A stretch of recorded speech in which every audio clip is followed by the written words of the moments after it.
Perhaps we need some outside universal threat to make us recognize this common bound. I occasionally think how quickly our differences worldwide would vanish if we were facing an alien threat from outside this world.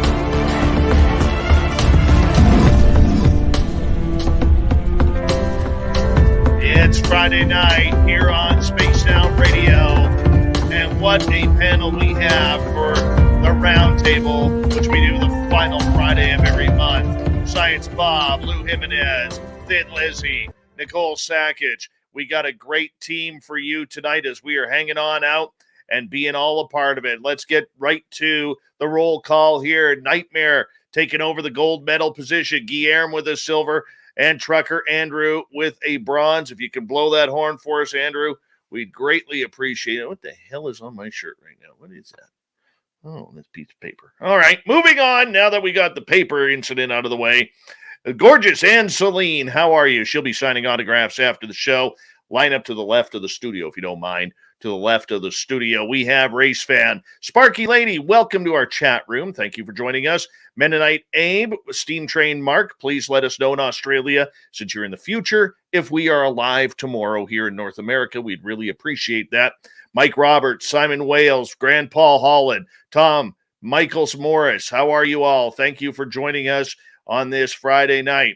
Moving on here, we have Kevin. Thank you for coming on in. The gorgeous Cosmic Fleur. Caroline Start, how are you? Caroline, by the way, will be signing autographs after the show as well. Line up to the right of the studio, to the right. All right, Wolf1234, welcome to our channel. Thank you so much for joining us. Todd Purdon, Nicola, thank you for kicking off the Super Chat tonight. The Super Chat is a wonderful way to support what we do on this show on a nightly basis. We really do appreciate absolutely every single one. John Swan, Double Tim, good to see you guys. Wes H, Stunning, Samantha Hazelwood Gray, Grantavius, thank you for coming on in, guys, as we continue on with roll call. O.B. Flett, always a pleasure. Gorgeous Kathy Evans, the stunning Jenny Whitebear, thank you for coming on in. And Doug Shelby's here, the Doug Shelby, everyone. All right. Continuing on, Major Lee, Scott Myers, Richard Elmore, good to have you all here. Thank you for coming on in. And who else do we have here? Apollo 11 has returned back on Earth. Thank you for joining us. And who else do we got here? Let's see here. Well, look at who it is. It's Project Blue Book. Bonjour, Pascal. Comment ça va? Please let me know. Merci beaucoup. And vive les Canadiens right now. All right, moving on. And who else is here? Lovely Lavira has returned. And there's Ghost Dragon. How are you, man? Thank you for coming on in. The gorgeous LaDonna Blackwood is back. 5900. How you doing, buddy? Good to see you. My man Millennium, the gorgeous Fidgety Aura. How are you? Thank you for coming on in. As we continue on, Rock the Gaspar has returned. Austin Kovacs, good to see you again. And 405er, always a pleasure. And Lester Taylor, thank you for joining us. Digger Dog, thank you for coming on in. And we continue on. Daryl Zernick, good to see you, my friend. And who else has joined us here? Brown Dwarf, the Brown Dwarf is here. All right, we're going to start the radio side of everything here because that is kind of important for what we do here on this show. Eva, how are you? Bears Eat Beets. Yes, they eat a lot of other things too. Middle Child, thanks for joining us. Paradigma Theories, welcome to our channel. Thank you so much for joining us. Far Flung, good to have you back. Science Bob in the chat room. Delicious Don Hendrickson has come on into the chat room. Mr. Lurks a lot, good to see you. And who else has returned? Oh, there's Super Lou in the chat room. Latro, thanks for coming on in. Noble Patrick, Jerry Weisky, thank you for joining us. The pride of Brandon, Manitoba. They call her the Wheat Queen. Manitoba Becky has returned. All right, who else do we have? Because we are running out of time. Jeff Steve Garvey, thank you for joining us. And Phil Minervino, welcome, my fellow Canadian. And who else do we have? Downshift, Amy Vegas. Oh, looking lovely tonight. Sensational Sherry, Black Triangle. Good to have you here. And if you haven't hit subscribe yet, please do so. We would greatly appreciate it because, we do pay for our followers around here. Nicholas Shaughnessy, thanks for coming on in. We're going to have to cut it off right there. The super chat is open. Give us a thumbs up, thumbs down, thumbs sideways, whatever you feel. Zochito Paez, I can't not say that name. Ian and Jeremy, thanks for coming on in. Hey, Rex, how you doing? Horns up. We got Bumblefoot. Let's rock.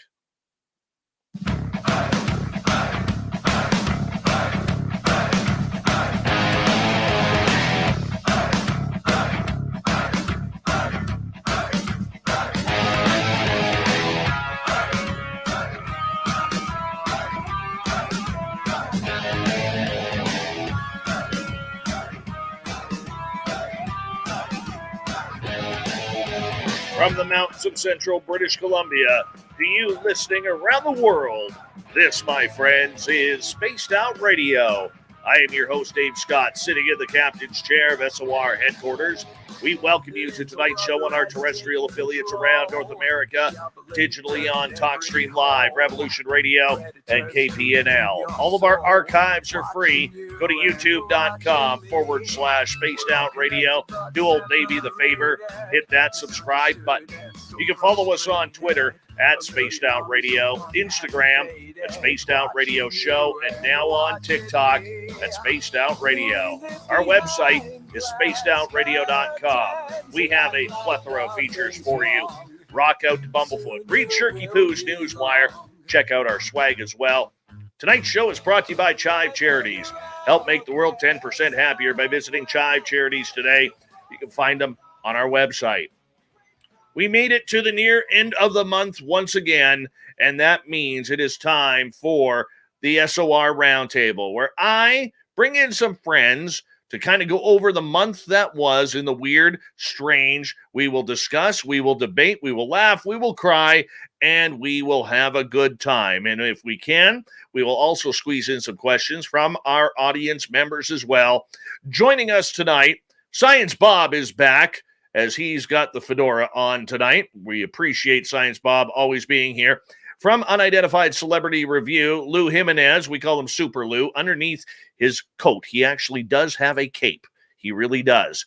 And the brains of the operations for tonight are Nicole Sakach, author, researcher with Grant Cameron, and from Spaced Out Radio's After Hours, and our TikTok expert, we have Bree, a.k.a. Thin Lizzy Borden. And everybody, thank you so much. We're going to jump right in. We got some major topics to talk about tonight. I don't know if any of you have noticed yet, but have you gone to the To the Stars Academy website recently? Because it's no longer about UFOs. It is a t-shirt company. As they brand about 70 different t-shirts. And I'm telling you, I know I've never been on the page of the To the Stars Academy and what Tom DeLonge did with his crew. I to this day have way too many questions than there are answers for. But does this mean, Nicole, we'll start with you, that the To the Stars Academy is dead as a UFO group? We'll get you to unmute your mic. That's good, because I needed a big inhale for that. I was like, do you remember a year ago when we were talking about who split? The three guys that split, our three favorite guys from TTSA that left. And we said, is this the end of TTSA again? No. I think it's another mutated version of TTSA. And like they said, or I think it was Tom that actually said at the start of COVID, they are a company. This has hit them the way it has hit other new businesses and new companies. They have shifted gears more towards the entertainment side. So, I mean, t-shirts go with entertainment. So It is what it is. I think they're in a holding pattern and they're going to reemerge with whatever they've had to put on pause. So, well, I think the big question here also has to come out, Lou Jimenez, that, you know what? I don't think when they had the blow of Steve Justice, Chris Mellon, and Luis Elizondo leaving the Stars Academy well over a year ago now, I don't think this team has ever recovered from losing that trifecta of smarts, popularity, and pull in Washington D.C. So it's obvious that they being Tom DeLonge and Jim Semivan and others are going to have to kind of shift the game plan a little bit. But does this really show that maybe, just maybe for the time being, they are walking away from the UFO world? I mean, you said so yourself. They're a t-shirt company. I mean, I don't feel like they're actively searching for anything. They're making movies and books and t-shirts. I don't think they're contributing anything that they propose to investors. Back in, what was it now, 2018, when they first publicly came out. So, technically, I guess they're still a company, but I don't look to them for any real, I guess, info or data when it comes to talking about the topic. If Tom's talking, I'll always listen. I always listen to what Tom's going to say, but past that, I mean, I really don't have much use for it.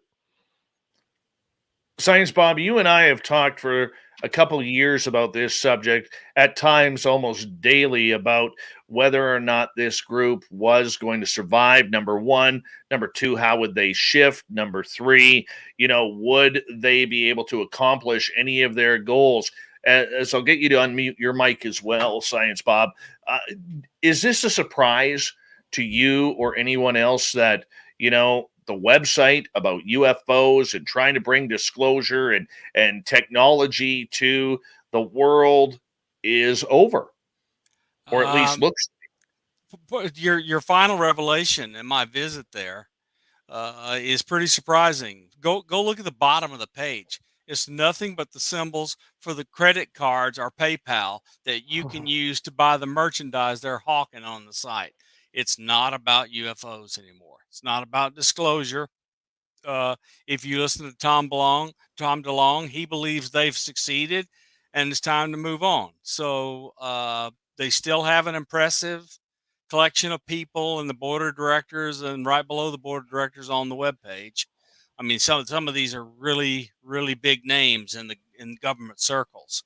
So they're not dead, but they're certainly not the leading light.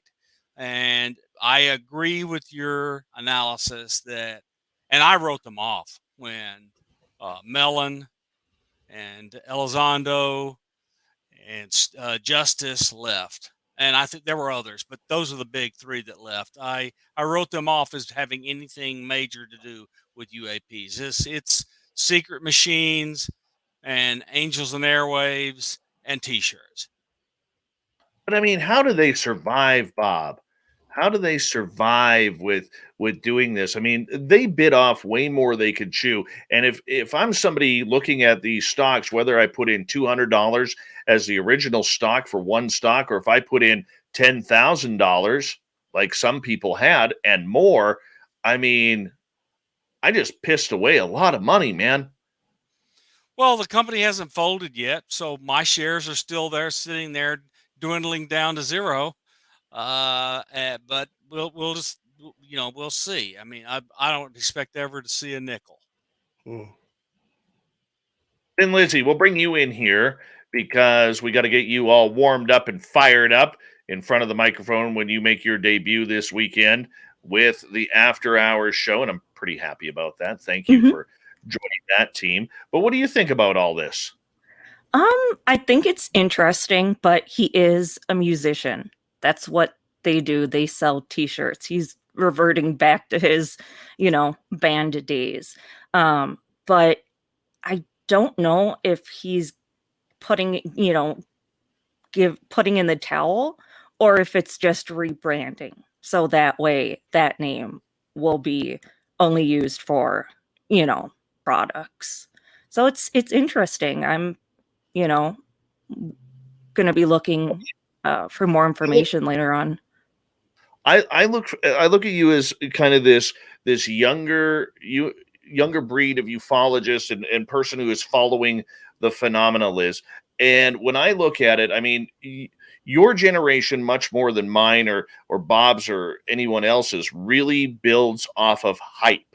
You guys, I think in general, we all as human beings love bright, shiny new things, but your generation really seems to jump on the case of that. And I'm wondering if this takes some sparkle off of the UFO world, knowing this is kind of fallen.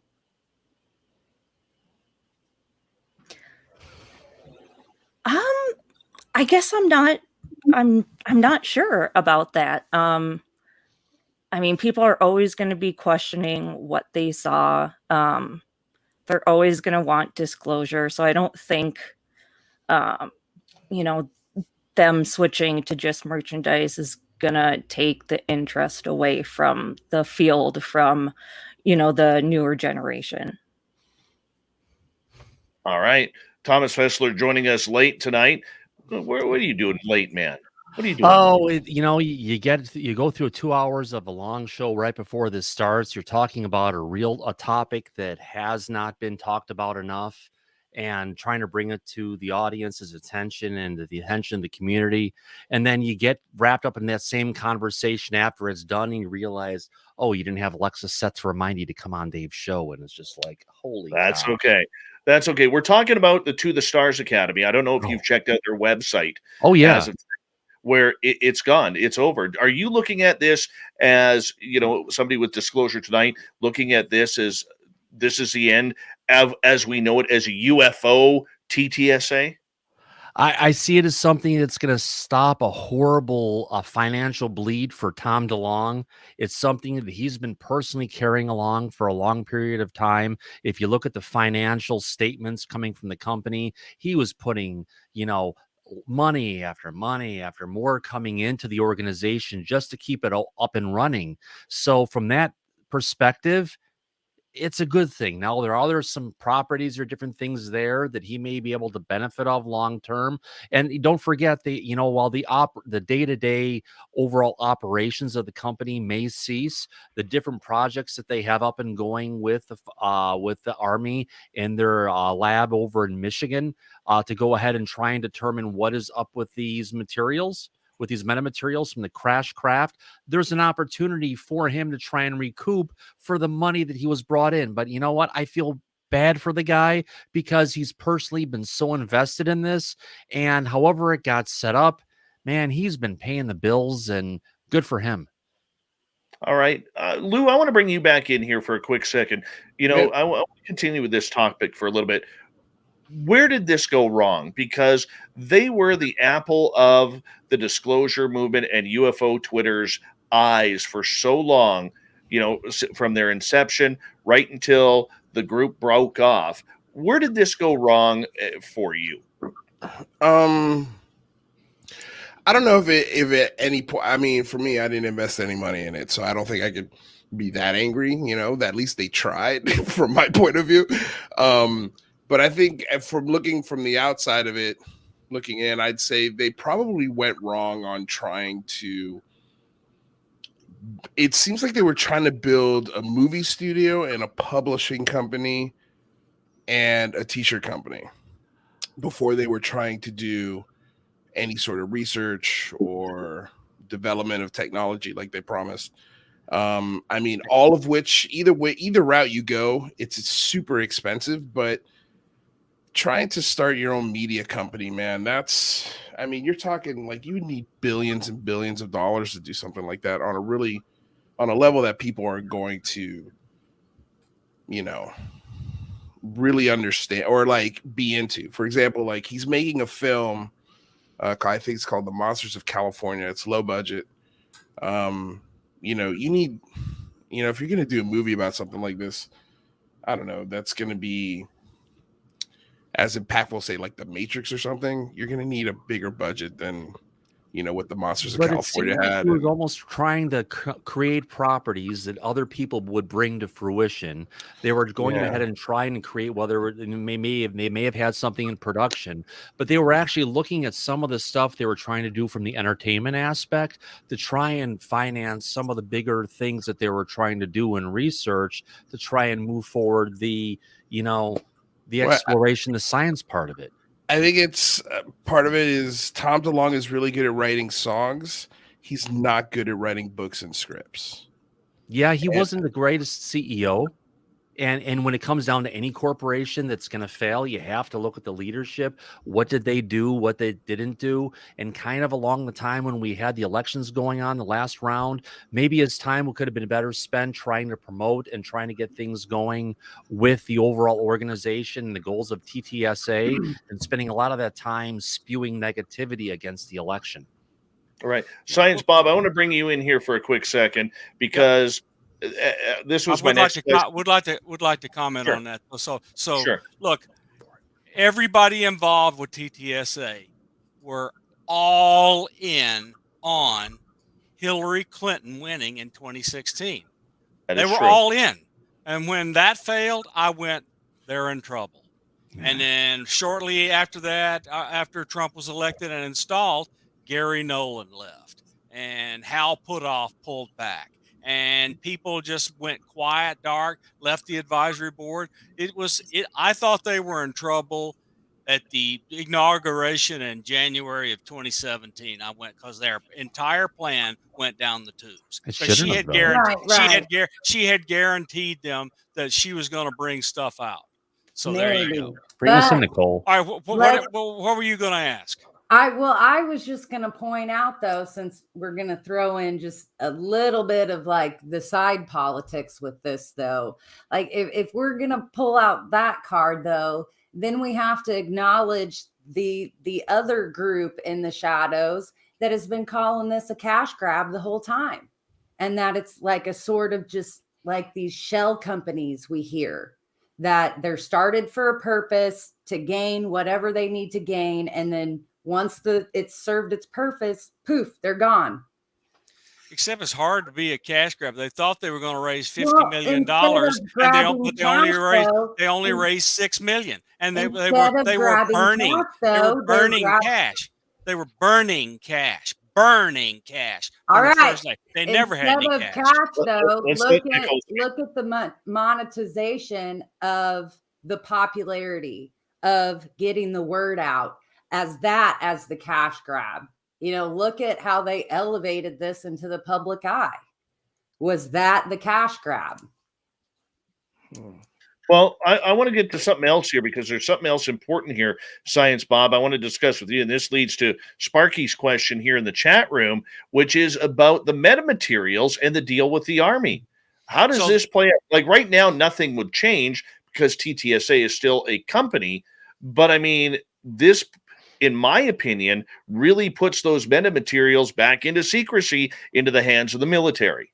Well, so the terms of the contract with the U.S. Army doesn't allow all of that to happen just the way you said that. So, but remember, the Army put up no money, so someone else had to put up the money, and the cooperative arrangement that they had with the Army was they could use the Army's labs to do material studies. So the terms of the contract were several years. I don't remember how many, but I don't believe the period of performance for the contract is over. So it's still in force until the contract ends or TTSA ceases to exist. So I think it's in idle. I think some of the materials were tested and they were disappointed. But I think it's Nicole- okay though, right? Because there's a ton of other materials outside of just what was given through that CRADA agreement. So, well, I mean, look, Fessler had the Gary Nolan on which was a coup, by the way, Tom. Well, I had the ability to share a video. It wasn't an exact interview with Nolan, but I went through an interview that was freaking, the questions that were asked by Marwa were amazing. And some, she's an unknown from the overall UFO community, but the way she got Gary to talk about the answers and everything, holy cow, talk about a win-win for humanity. Oh yeah, it was great. But I would tell you, Nolan's been uniformly negative on the materials. Uniformly. Well, when you hear Dr. Putoff talk about the materials, he's very vocal about the materials and them being tested, and what they've found and what it could possibly mean, and who they've taken the materials to, and all chain the of custody, that everything. follow. Yeah. Well, And one of the things really quick that Nolan was the most concerned about, biggest thing Nolan was concerned about, Nicole, I'll pass it back to you, was that he was afraid to make judgments on this, because if he goes out and says something, he may be off at someplace, whatever it is, and his reputation will get thrown under the bus. Right. Well, he toes that line with his counterpart, Jacques Vallée, and they're not going to lead anybody on until it's peer reviewed. And, I think the mystery right now is that we have all these little pieces from a bunch of different places, and what their main goal is, they're acquiring as many pieces as they can from the same incident to try to get all these pieces tested together.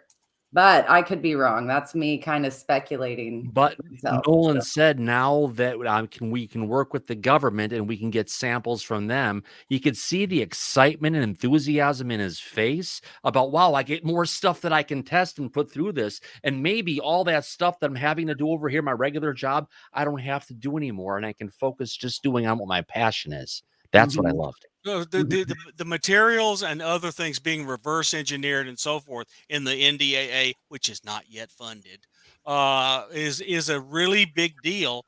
But there's nothing in that NDAA that says the public has to know anything about the results. I'm sitting and waiting. I'm glad the reverse engineering is going to be done. The materials are going to be worked on. But I hope there are public reports on the materials. We can pre-write our FOIA requests now, right? Yes, and we should. And don't just send them to the CIA. Don't send them to people that do the kind of intelligence gathering that these materials. That would be the DIA. It's going to be interesting to see how it plays out. It's going to be interesting to see how it plays out, considering, when a lot of the information came out, Tom DeLonge was right there to kind of throw his shots at the other guys, saying, you could thank TTSA for this, or I'm the one who started this, because let's face it, when you rock star, there's a lot of ego that goes along with that. And if anybody knows any rock stars personally, you will agree with me when I say that. So, I think it's going to be very interesting to see how they can bounce back with this, even with their roster of scientists, unless they plan on going more darker and outside of the public eye. Because I will say this, in my estimation of what went wrong with TTSA, it was one thing. And this was a big one. I believe it was because they absolutely burned the UFO community. They took their biggest cheerleaders and they turned them against them. And that never boded well for anything. We're going to go to break here right at the bottom of the hour. Roundtable continues next as we're going to talk about death threats to David Paulides. Yeah.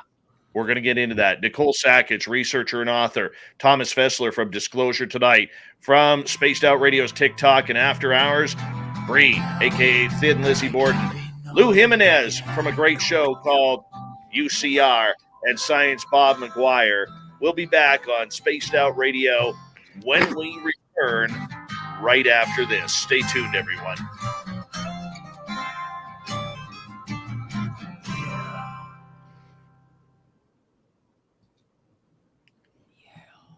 And I will give everybody a little taste here on something that I found out yesterday and nobody knows.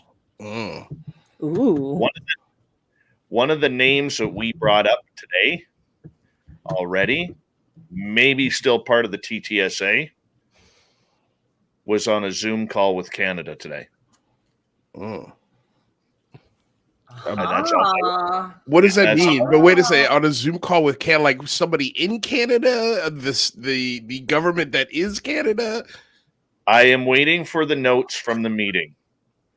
You know those school robocalls you get? That's what happens in Canada. It's just they dial one number. It's like everybody in Canada picks up, and they're Well, I can probably guarantee it's not with Tessa Canada. I think, Dave, you're onto something, because you remember, just I want to remind everybody how thankful and grateful and positive Elizondo has been about the UFO community since he left TTSA. He totally turned it around on that. Well, and I think he's it not helped because done. it was a major letter writing and calling campaign to Congress. By the way, quickly, thank you to Steam Train Mark in Australia, confirming that we are all alive tomorrow. Okay. Since he lives in the future. Thank you for that. That's very important for us to know. Yeah. Were we not supposed to make it to tomorrow? Well, you never know. I mean, heck, you Wait, never know what could happen. wait, does he report on this every show, or is this just today? Every show. Okay, Every all right, show. okay, We all ask right, that's good. if we're alive tomorrow. That's excellent. I love it. So at least we know. Yes. wow. Yeah. Good start to it, everybody. Wow. I know exactly who. I just figured it out. What is the business with the cook, Nicole? Well, what's your guess, Nicole? That's all I do. That's all I do. Oh, I see. Bob. So All I'm just saying a cook. is one of the people that took part in that meeting is in my cell phone. Man, I love melons. And I will be contacting that person tomorrow to say, I know what you did yesterday.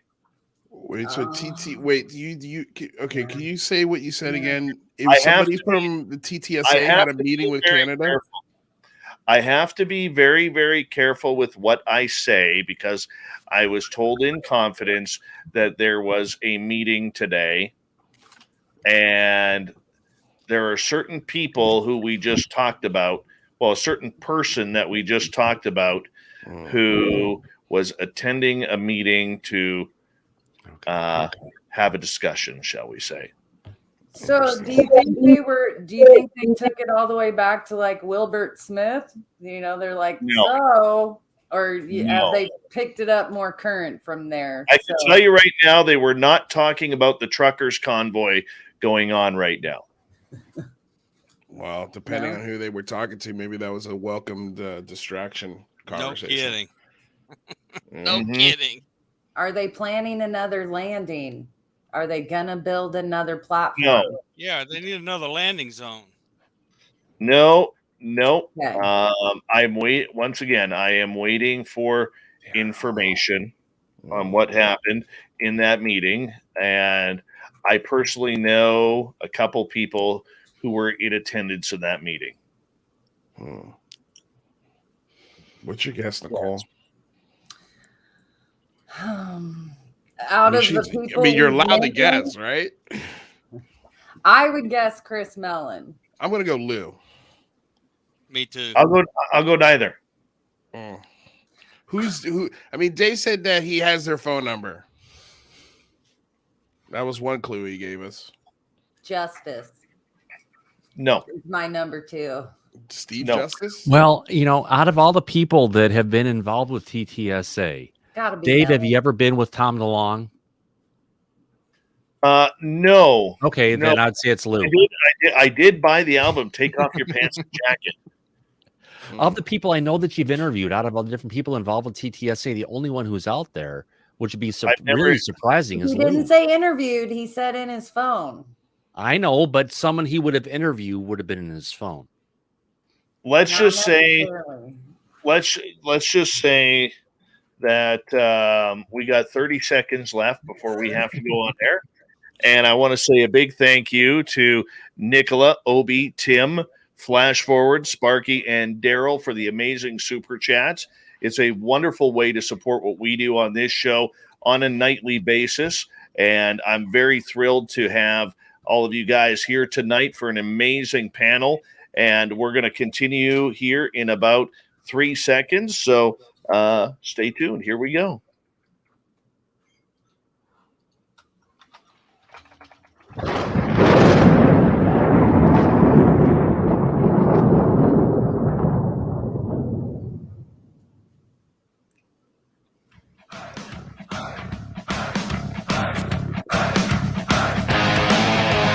Second half hour of Spaced Out Radio is now underway.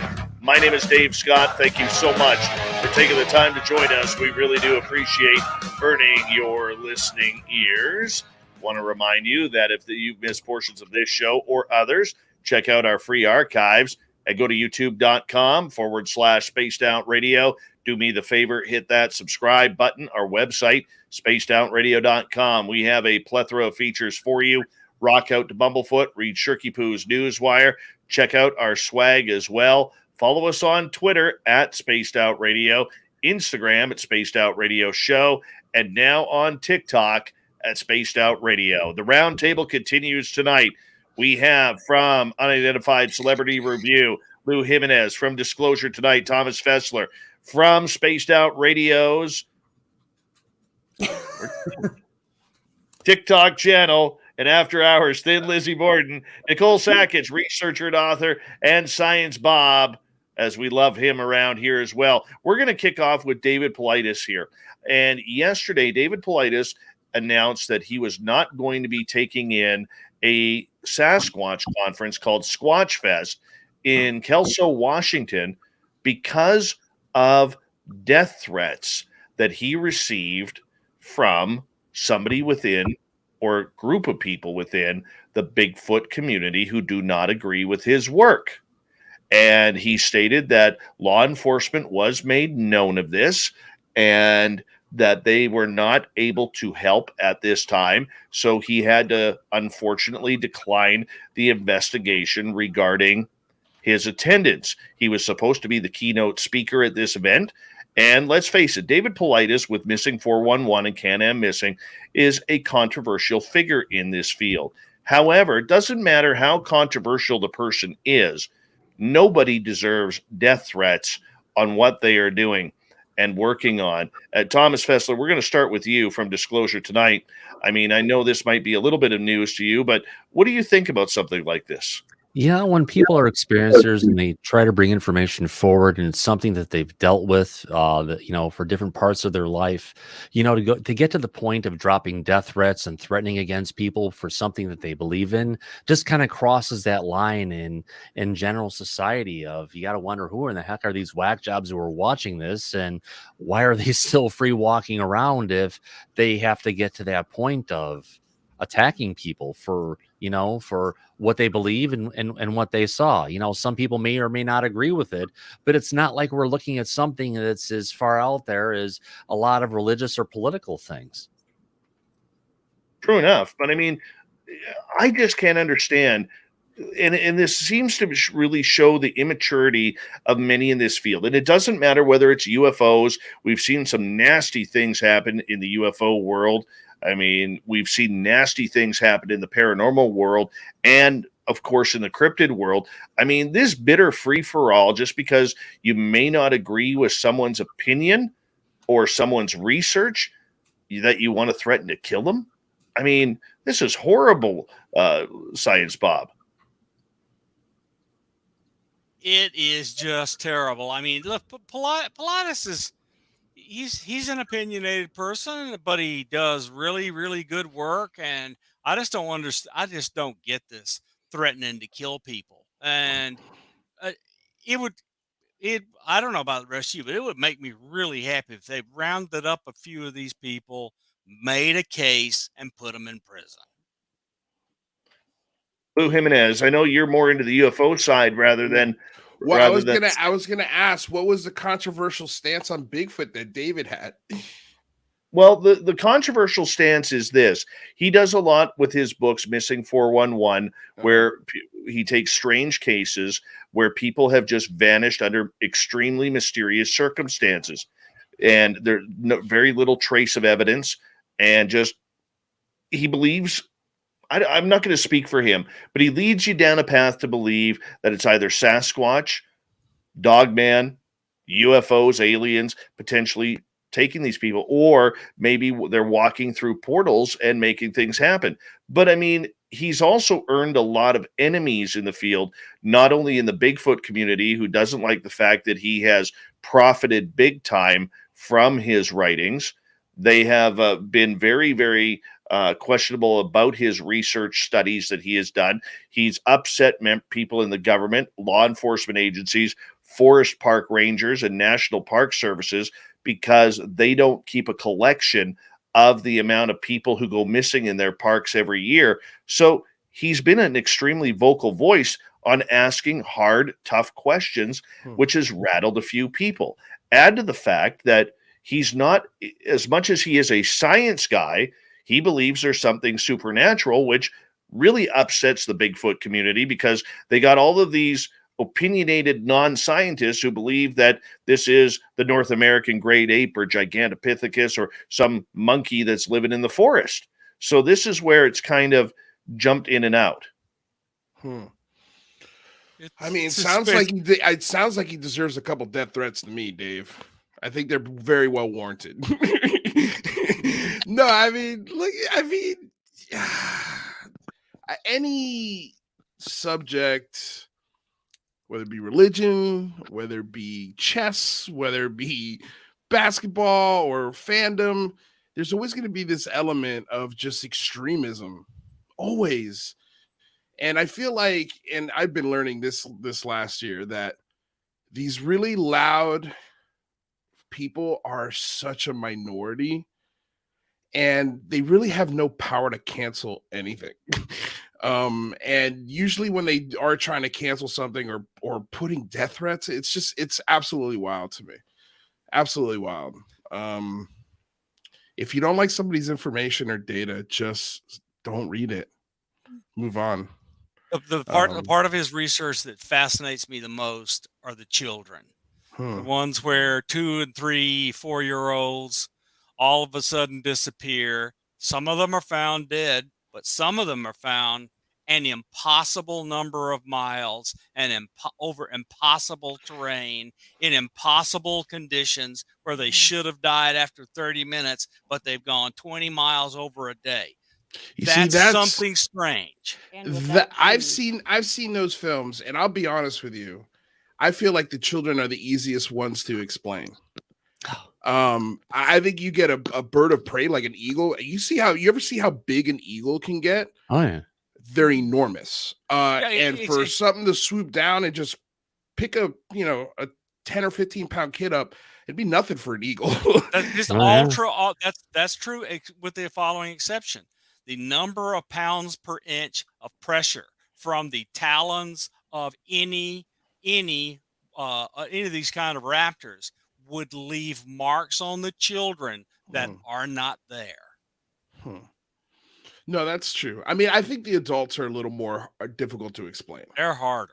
Those to me are a lot more difficult. But the children, I mean, like, I don't know. I feel like, I don't know. I'm not an expert on this, so I've only seen his films. I haven't read his books, but it seems like some of these might be explainable by just normal predators, but some of them are absolutely weird. He has a wide range. Some are just like so weird you can't think of a reason, and then some of them are this might have a prosaic explanation. Did you guys see that movie? I think it was on Amazon, about this award-winning journalist who started researching this Bigfoot story in Northern California. And, it ended up being like the main story took place around a weed ranch, a marijuana ranch. Oh my God, it's so good. So good. It's so good. Highly recommended. I mean, Yeah. I went into it going, okay, maybe it's a Bigfoot movie. Who knows? Maybe this wasn't guy that will find out what's Sasquatch? up with Bigfoot. Yeah, and then it ends up being like this awesome murder mystery. It's really good. Any Really good. fool, Seen that any movie fool before. that goes to a hidden ranch with marijuana on it in California deserves whatever they get. Oh boy. That's Jeez, called half of British Columbia. Stay away. Yeah, But the it's pretty bigger dangerous. picture here, guys, is this. And Nicole, I want to bring you in on this. Is the fact that when you are dealing with the community like we are with the supernatural paranormal communities, where there are no governing laws, no governing bodies, no rule books, no nothing for anybody, this is where it is out of control. It's archaic at times and anarchic as well. So I'm curious, is there ever going to be a day you think where we're going to be able to maybe try and clean something up, or somebody's going to try and start and it sounds so stupid to say, I know this, but that there is going to be some sort of guidelines for people to follow regarding this? Yeah, get us some real evidence. Get us something that shows that these things are out there and there's definitive proof. I mean, hey, if we're getting chunks of UFOs that we're able to take the metamaterials and start analyzing and getting it there, Bigfoot's been around a lot longer potentially, or the same amount of time. If we can get some real stuff out there to start pushing this narrative forward, that's what we need. Nicole, you sounded a little masculine there for a second. No, he was reading my mind. So my mind, his mouth. I agree with that. And I do think it'll take more evidence. But at the same time, I think in this community, we recognize that it's like we're all leveling up. It's like with ufology, we're realizing it's the consciousness connection. It's more than just nuts and bolts. And I think that's kind of what's going on in this Bigfoot cryptid world. And I think that's where maybe some of this angst comes from these two camps. You know, you have the polites out there that are trying to link more of the phenomenon with Bigfoot, just like in ufology. And so when we have these camps like kind of standing off with each other, like what was the Bigfoot group that we found out that is like leaving out the high strangeness? The BFRO. Their cases. So I mean, that's clear and apparent right there. They do not want to entertain, this woo. Well, sorry, we're going to have to force feed it down their throats, and sooner or later they'll swallow it. Like, that's just how the machine works. Like 40 years from now, we're all going to be like, can you ever believe they didn't think consciousness was related to UFOs? Like, we're just not there yet, but we're getting there. We all have to do our jobs. And I don't know, like one man's death threat would be another woman's like slut shaming. Like, the nasties in this field are nasty. And yeah, it's our job to ignore them and forge ahead. So I don't know, get some body armor and go at it. I mean, he's not afraid of Bigfoot, but he's afraid of some, whack job giving death threats. Like, go to that conference and own it. Well, I mean, this isn't the first time he has received death threats from people. But I mean, this goes beyond the whole David Politis thing. This goes beyond by an extremely brilliant yet fractured community that if I don't agree with you, I'm going to attack you. If I don't agree with you, I'm going to threaten violence. If I don't agree with you, I'm going to use these type of threats in order to prove my point. I mean, granted, that's every day in every society. We see it in the NFL with fans of the NFL, fans of the NBA, NHL, Major League Baseball, college football. You see it all the time where fanaticism kind of takes over. And in this field, the difference between this field and those, Lou, is the fact that there's rules, there's guidelines, there's security in place. And here we're just a bunch of free range chickens trying to get some attention wherever we can get it. Yeah, I agree with that. That's fair. I mean, I don't know. I just got my first, not death threat, but like, threat of violence. And I was like, oh, you're adorable. Like, I just feel like a lot of these people who are making these death threats are just really angry, lonely people behind keyboards. They usually never show their real identities. I think a lot of it is fluff. I mean, but of course, every once in a while you do get that just crazy person. But for what I know from David Politis, he's usually armed, isn't he? Like, he's a former cop. Like, I wouldn't mess with David Politis if I was anybody, because you could come away not alive. So. What was the movie 7 where Brad Pitt got his wife's head in the box? Yeah. Like, nobody wants that situation, but we're already Is David Politis going to get a head in a box, Nicole? What's he afraid of? Like I said, like, he's going after Sasquatch and armed all the time. Like, I don't know. Well, I think a part of it too is the fact that you never know where. I've been to a conference where there was threats made in Washington State, and they actually brought in a bunch of armed guards to protect that conference. I mean, David Politis has a lot of support, but he has a number of enemies as well, both in government and with fans, and maybe even people who didn't even want him talking about his case or their family's case or something like that. I mean, he has pushed the limits, but I mean, there's also the conspiracy crowd out there too, who's saying David's a promotions juggernaut for his work, and this could be a publicity stunt. I don't buy that, but Thomas, what's your thoughts? Well, I'll have to say this. You bring up Washington State, and that's where I live, and we have some of the strongest cyberbullying laws in the United States, and they will go across state lines. They will go across country lines. So do I know about crazy people sending you threatening materials and stuff that's, hate crime borderline? Yeah. And am I happy to go ahead and take some people who are associated with certain moron channel that's out there on YouTube and go ahead and pass that on to my local police force to go ahead and get that taken care of? Yeah. So there are bunches of wackos and crazies that are out there. You just have to be willing to stand up for what you believe in, and don't let the bullies run your life. You run your life. And if it is, the more you get out there and the more you promote it, the more you say that you're a victim, the more that the bullies are empowered for what they're doing.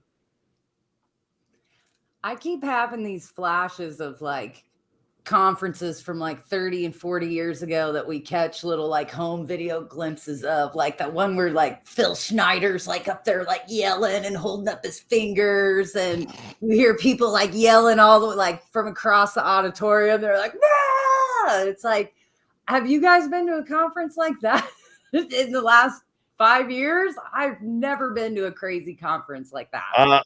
There was a little incident when I was at UFOCon 2022, and I think Science Bob and I were actually having lunch at this time when it happened, when Carrie Cassidy went absolutely bat crazy on Paul Hynek. I was at the table with Paul. Oh, Carrie. Yeah. Oh, yeah. And that was when Paul was having his speech up on the stage and talking about his dad's work, J. Allen Hynek. And Carrie Cassidy went absolutely nutbar yelling at him regarding it. And to the point where she was actually asked to escorted out of the conference. It I'm got gonna that have bad. to ask Paul that one. Thanks for that story, Tim. Holy cow. Yeah, I don't Tim. know. You hear about people getting ejected or not allowed back, think they're on a list, like they can't come ever again. But it's usually some person in the crowd, not like somebody part of the conference.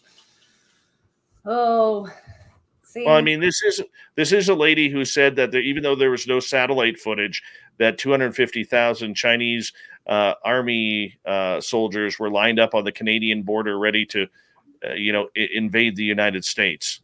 So, for bringing up Carrie, you can't forget the captain. Goes along with it. In some alternate dimension they are, and she's just a little confused. So Captain's it's all Venusian, right. though. He's important. Well, explain that to our radio audience who may not understand, because even me, I don't even follow a word that she says. Science mom? Not But she going there? does have a lot of people who love her, and she does No. say a bunch of different things in different areas. Some areas she's kind of in there really well. She knows some really good people and been involved in some different, Carmen Bolter, who's been one of the top, if you want to call it Egyptologists, going and researching some amazing sites over in Turkey. And now she's been going and working with, the research for Atlantis, which is a much older civilization. So there may be some areas where she's kind of off to the side, but some other areas where she's kind of in there. And it just depends on the information. Aren't we all like that though? I mean, come on. Like, I like the Palladian rabbit holes that I travel in, and not everybody can swallow the Palladian pill, but you know what I mean? It's just stuff like that. We gotta all get along. I was like, what Lou's whole show is about. What was your big like telethon? It was like hours and hours and hours of like love and coming together, right? Like, Yeah, well, I mean, it's just, the idea of getting under a tent for one cause or one message and just sort of staying on message and putting your personal belief systems to the side. And if you agree with this, then please help us, sort of thing. I mean, if you I listen don't to all know. the old timers, though, that's the phenomenon. Like, just when you think you have it figured out, it woo slaps you into something else. Nobody has the answers. Nobody can give you the definitive answer we all want.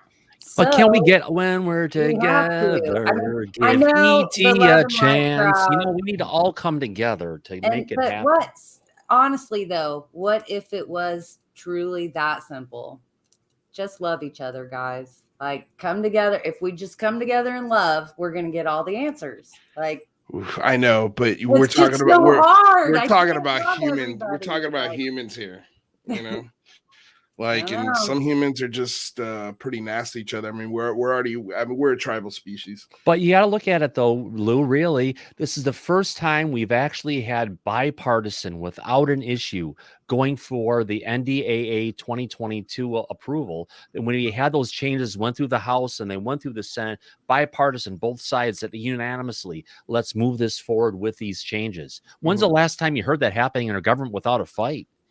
Never. There's a Almost. chance to bring us together. Bob. It's the only topic, one of the few topics that both sides of the House voted on, and unanimously. I think there was only one congressman that didn't vote for it. Do you think that our government's trying to get ahead of this, though, in lieu of what our community or aspects of our community are trying to like push before the United Nations? I mean, I feel like there's part of it is, I mean, I think things like the Galileo Project, UAPX, ICER, and all of these different independent groups that are looking at this scientifically and trying to raise money and get legitimate science to look at it and take it seriously and not attach belief systems to it. And I think that is putting pressure a little bit, partly on the security apparatuses within the government, saying, hey, look, it's either going to be an independent science group that shares this with the world, or it could be us. And I think if I was the government, as if it's one thing and it's not so many moving parts, there's so many different things that go into the government. So to paint it with a broad brush is irresponsible. But if the government could realize that they could win a lot of trust if they're the first to the table with this, if they're the first ones to say, okay, look, the last 70 years have been an absolute show, a crap fest.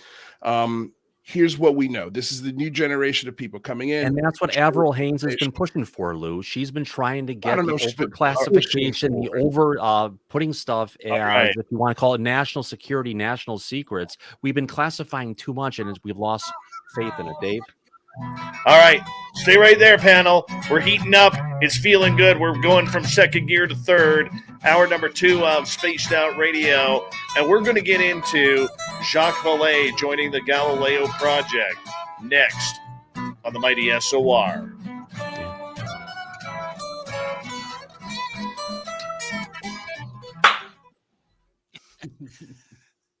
Thanks, Nicole. Right when you can slap me on my way out, Nicole. Hey. Okay, I have to be done. I'm dying. I know you're not, Bob. You're good, man. I'm not doing good. And Fessler, keep up the good work. You're Thanks, man. really starting to hit it. I mean, some great interviews. Bobby, Hey, Thanks, Bob. man. I appreciate that. I hate Bob, to I ask. got one question before you leave. Yeah. Have you ever visited Star City? Yes, I visited Star City. Awesome. We're going to talk about it later if you Mhm. can. Nuka Gorat. Yeah. Is there a way that you can stick around for one segment? Because I wrote one in specifically for you. Sure. Okay. Sure. I'll stay around for one segment. One segment. And But we'll. you got to do Jacques Vallée when you come back, and then go do that one. And then I'll leave. No, Jacques Vallée is going to be a little bit longer. And yeah, well, I mean, Vallée's been telling us to look at things differently for his entire life. Yes. Just so Since you know, he wrote Passport to Magonia. Lizzy is having some internet troubles at home. That's why she keeps dropping in and out. She is working on it right now. And no, the topic I wanted to get into you with Bob was about Fitbits. Are we missing something here? Sure. So that's the reason why I wrote that one specifically for you tonight. No, let's do it. Let's do it. Yeah. I need to get one. It's not only Fitbits. There's all sorts of devices that are for personal use that we should be using. Well, we'll get into that when we come. We're going to make controversial remarks about MUFON. Oh, Are no. we? Oh, yes. Oh, boy. Cool. I saw NK just got her MUFON field investigators certification. I was all excited. I told her she could be the state president next. Is that what they call him? State director.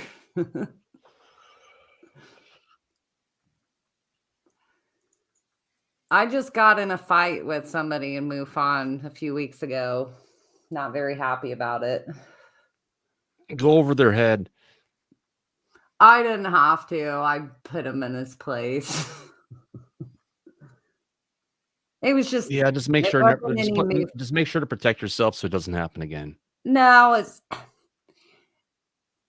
people ask me to do stuff for Facebook groups all the time, whether it's like moderate or just like share information, drop stuff into them all the time. Well, this MUFON person asked me with help for their actual MUFON page, and I helped them for a little while, and then I told them that I didn't have time to do it anymore, and I told them this like 20 times over the course of like 5 months. I'm like, can you please take me off like the admin and everything on this site? It's flooding me. I'm not answering anybody back. I can't take care of this. And he ignored me and ignored me and ignored me. So I closed the page. And then I started getting all these hate messages from him. Like, why would I close this page? And I'm a terrible person. And why didn't I get a hold of him? And it was just a shit show. And I was really mad. And I was like, I'm not even a member of MUFON. F them. Ugh. I did. So I was like, well, sorry, reactivate your page. It'll come back. It's not like one of these days I'm gonna do a panel of woo, and I'm gonna bring on Pascal, who's in the chat room tonight.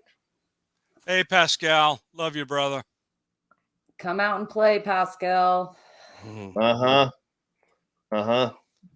This is why we need Pascal in our lives. Pascal, Lou, and Thomas, I know you guys don't know who he is, but he is one of the most important people ever in my life. And he he's the one who opened me up to all of my experiences that I've had. And he is one of the biggest dudes you'll ever see. And he'll let you know his strength when he shakes your hand, but he has the biggest heart, and the man is golden. And his connections to whatever is out there is phenomenal. Phenomenal. Like, he has the power to heal people, literally. Wow. Hallelujah. I've experienced it. Yeah, I've experienced it. Chris Bledsoe has experienced it. I've experienced it. Heck, even my dog, my now deceased dog Zero, experienced it. It's phenomenal. He is. I wish he would go public, but He wants to live his own life. I don't blame him. I know. That's got to be such a strange gift.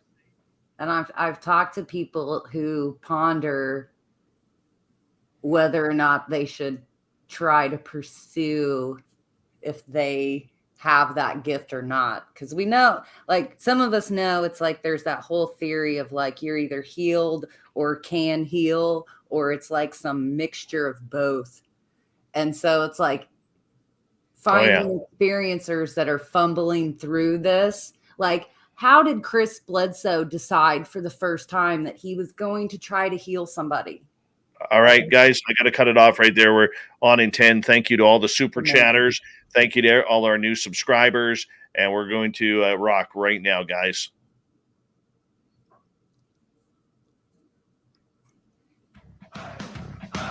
You're listening to Spaced Out Radio with Dave Scott. Follow Dave on Twitter at Spaced Out Radio and on Facebook, Spaced Out Radio Show. Here we go with the second hour of Spaced Out Radio tonight. It's the Roundtable, and we're having a great night. And thank you all for joining us. We really do appreciate it, especially if you're listening in on our terrestrial affiliates around North America and digitally on TalkStream Live, Revolution Radio, and KPNL.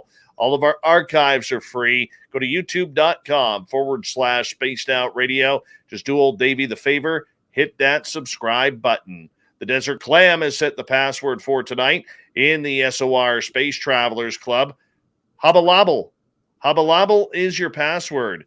Use it wisely, Space Travelers, as the Clam sets the password each and every night right here on Spaced Out Radio. Our website is spacedoutradio.com. We have a plethora of features for you. Rock out to Bumblefoot, read Shirky Poo's Newswire. Check out our swag as well. Follow us on Twitter at Spaced Out Radio, Instagram at Spaced Out Radio Show, and on TikTok at Spaced Out Radio. We continue on with the Roundtable tonight. We have Science Bob McGwier for another segment. We have Lou Jimenez from the Unidentified Celebrity Review. Thomas Fessler from Disclosure Tonight. Nicole Sakach is here, researcher and author. And Thin Lizzy Borden, she's trying to figure out her internet connection. Hopefully she'll be able to rejoin us here in just a little bit. And Bob, I want to get into this with you because you and I had an experience about a number of months ago, and you noticed missing time on your Fitbit. And no. What I noticed was during the period you said we were having an experience, I thought I was asleep, and my Fitbit said I was wide awake and moving around. Yes, that's what I meant. Thank you. And I misspoke there for a quick second. But Jonathan Davies, who's a good friend of this show as well, and I know he's in our chat room tonight, he actually put it out on Twitter if any other experiencers have experienced the same thing, Bob, where they believe they have been asleep or having a dream, yet their Fitbit says they have been awake. And because this kind of affects you, I want to start off with you on this one. Could the Fitbit or other types of objects or technology like that lead us to prove about ET contact and abduction? I believe that it can provide evidence. What we need is a large sample size so that we can do some statistically significant work. And as you know, because the story's been told for ages, MUFON outfitted known experiences with gear to measure all sorts of things so that there would be data gathered while they were having experiences. And James Campion went on Erica's show and let the cat out of the bag. That data has never been opened and looked at. So, I mean, it's just kind of one of these criminal cases where this is Bob, just ridiculous. The real question is Bob, who's had access to this data and who's it been sold to and who is it collected for? Okay, so it is my belief that Robert Bigelow signed a funding agreement with MUFON where he got all data. But to me, that means the data doesn't exist because Bigelow doesn't publish any of those kinds of results. But was it for the OSAP program? And if it was, it wouldn't be his property, it'd be property of OSAP. Different time. It was funded by someone different than the federal government. I believe Bigelow got the data, but what I know is MUFON never had anyone internal go look at the data, and I sure would like to do a statistical analysis. Though? Yeah, because people I trust told me. But why would they collect it and put it there but never look at it? I can't tell you why. I only know that's the situation. Does that sound right to you, Lou? Even no, it doesn't sound right to anything. But it just sounds weird. It sounds odd in the sense until you kind of realize that MUFON and like their field investigating and sighting report collecting is kind of a completely different entity from MUFON and what is now called the Experiencer Response Team, which has their roots back in Opus with Les Velez, who helped them start the ERT, or what was it called before? Experiencer Response Research Team, maybe? I don't know. But their help to experiencers, and Kathleen Martin, I think, championed that for many, many years and recently stepped down from it. But from what I also understand, though, the ERT has kind of gone through some reshuffling on who they can, or who is working for the ERT and who does like field investigations. It's very different. I'm sure there are some crossovers, but I think this is like the classic pitfall with MUFON or any organization trying to do work like this. There's not enough volunteers. Yeah, but the problem with MUFON is if you want to be a part of the organization, you have to go through monetizing the people who are there to do the work for them versus finding other ways to bring in funding for it. So it almost makes you look at, so if I want to do stuff and be a part of this and give my time, I'm going to go ahead and have to write a check. Not necessarily. I mean, I have worked if you want to be an investigator, you have to buy their documentation. I've never joined MUFON, but I have done work with various members of it for a long time. I mean, and each group really is different from state to state and chapter to chapter. I mean, each group is what the people make it. So, I mean, it's all fine and dandy if you just want to walk in and join some UFO club. Go join one. But if you want to do some serious business, you're going to have to do it yourself. But let's come back to today's original question. There are lots of devices that are inexpensive that people can buy. They're wearables. There are all sorts of things you can keep in your home, etc., that would allow us to collect data. But again, can you get together enough people, volunteers, or paid, who will write the necessary software and do the data collection and management of it to make sure that the data is trusted by people who can do science on it. As long as we had that, we could do something with it. But it's certainly possible now, unlike it's been impossible before without a lot of money. Let's get Lou Jimenez in here from Unidentified Celebrity Review. Lou, this is something where, we're all looking to try and get an upper hand. We see the military trying to get an upper hand with their radar systems, trying to figure out if they could track these Tic Tacs. We see potentially the idea that a Fitbit that people wear on their wrist at night could show potentially that they are awake when they should be sleeping, and the person remembers that they're sleeping. Is the technology, or shouldn't talk about the technology right now? Is this maybe a breakthrough that we don't even know about yet because it hasn't been studied regarding the potentiality of finding out what's causing ET contact or when it's happening? I never thought of it. And I think it's a really interesting data point that, yeah, I think maybe could possibly be taken advantage of. The thing is like I don't think the Fitbit or the iWatch will be able to tell if you're sleepwalking, or like it can't read your blood pressure yet, at least not the newest iWatches. I just Right, bought one but for my they can girlfriend. pick up sudden changes in altitude, or they Sure. can, yeah. Absolutely. But yeah, like Bob said, that stuff, you got to be careful that it's not faked and that the data is Of raw course. from the device.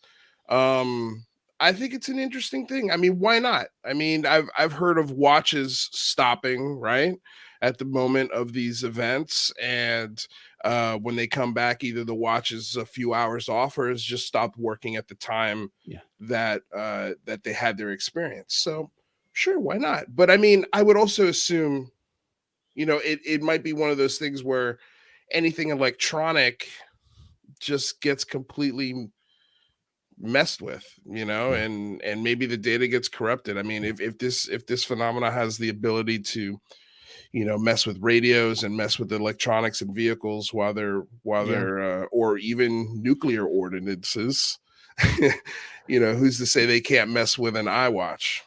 Someone this looking at this from an analytics standpoint, from a watch platform perspective, the people who own the platforms, not the people. We're talking Fitbit, we're talking Google, we're talking Samsung, we're talking Apple.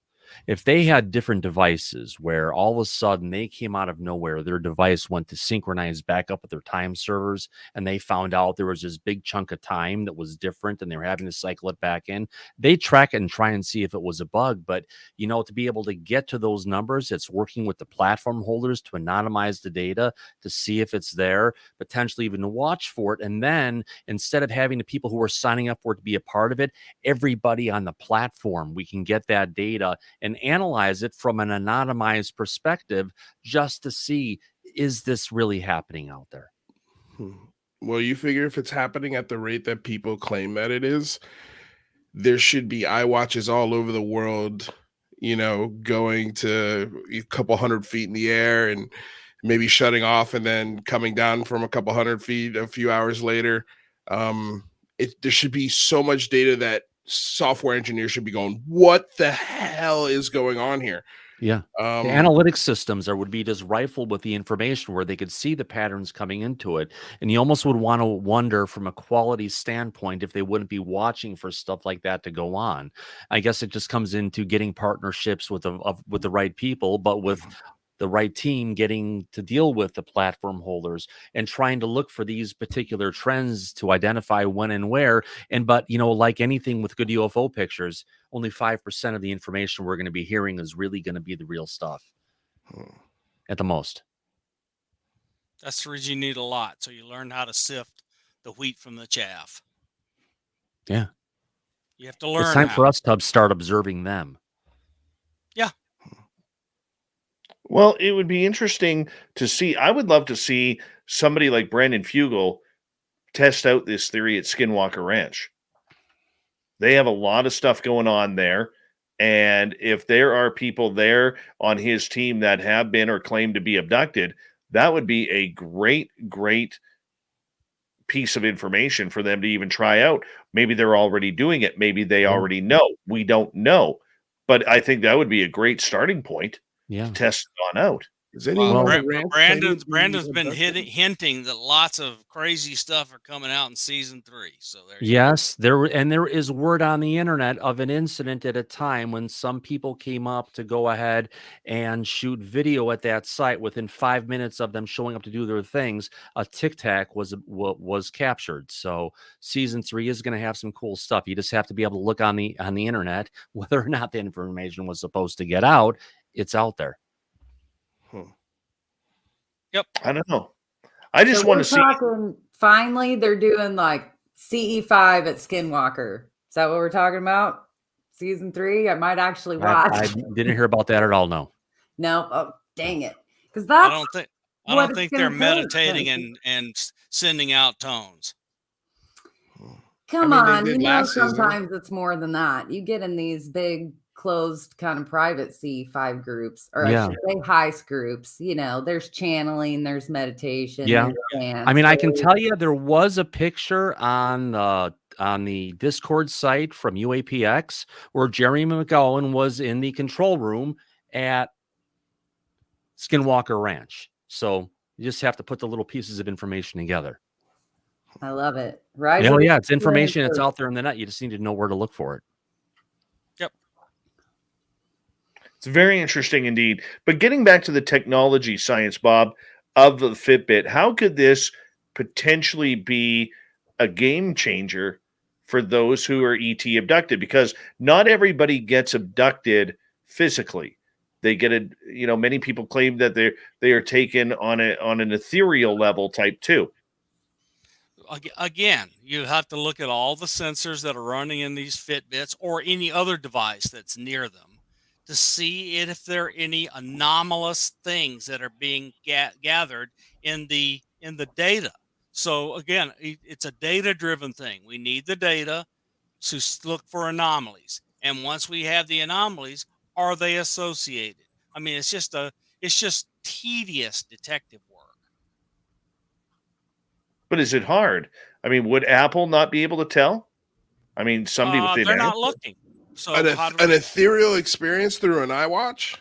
I doubt it. No, but I could be wrong, but I doubt it. I don't think it could report an ethereal experience through an iPhone or an iWatch or anything like that. But I think no. if they're taken physically and their watch is still on them, like the situation with Bob, where we don't know what happened there. We really don't know. We have one dream and 90 minutes on a Fitbit. Yeah, but I never heard about having consciousness sensors on an iPhone or a Fitbit, because that's almost what you're talking about, something. Because when something can come in with consciousness, it can be one little blip, and it's so much more for where the situation really was. Well said. But it wouldn't be hard for you to get look, you could buy a Raspberry Pi and put 4 probes into the little header and read EEGs, and you would tell whether or not you were awake. I mean, this is cheap stuff. It's easily done.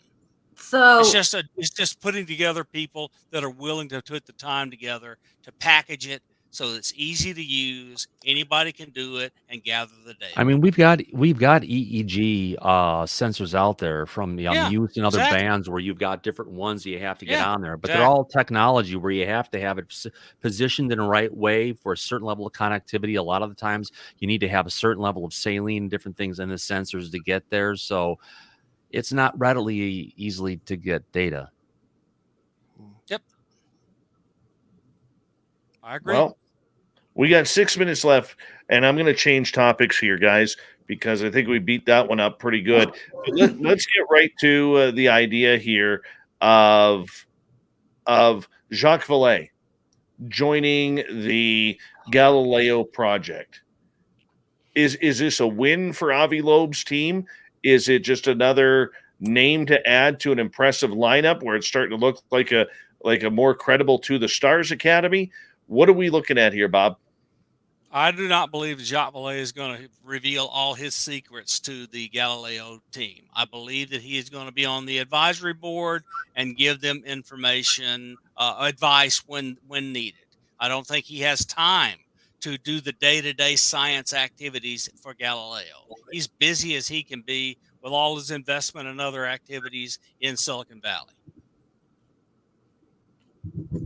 Interesting. Okay, so what does this mean, though, to having his presence in this group, the Galileo project? There's no doubt in my mind he's going to go in there and he's going to tell them about all of these things he has personally gathered data on, the experiences he's had, and so forth. And then he could tell them that they need to pay attention to something other than asteroids coming from outside of the solar system. What do you think, Nicole?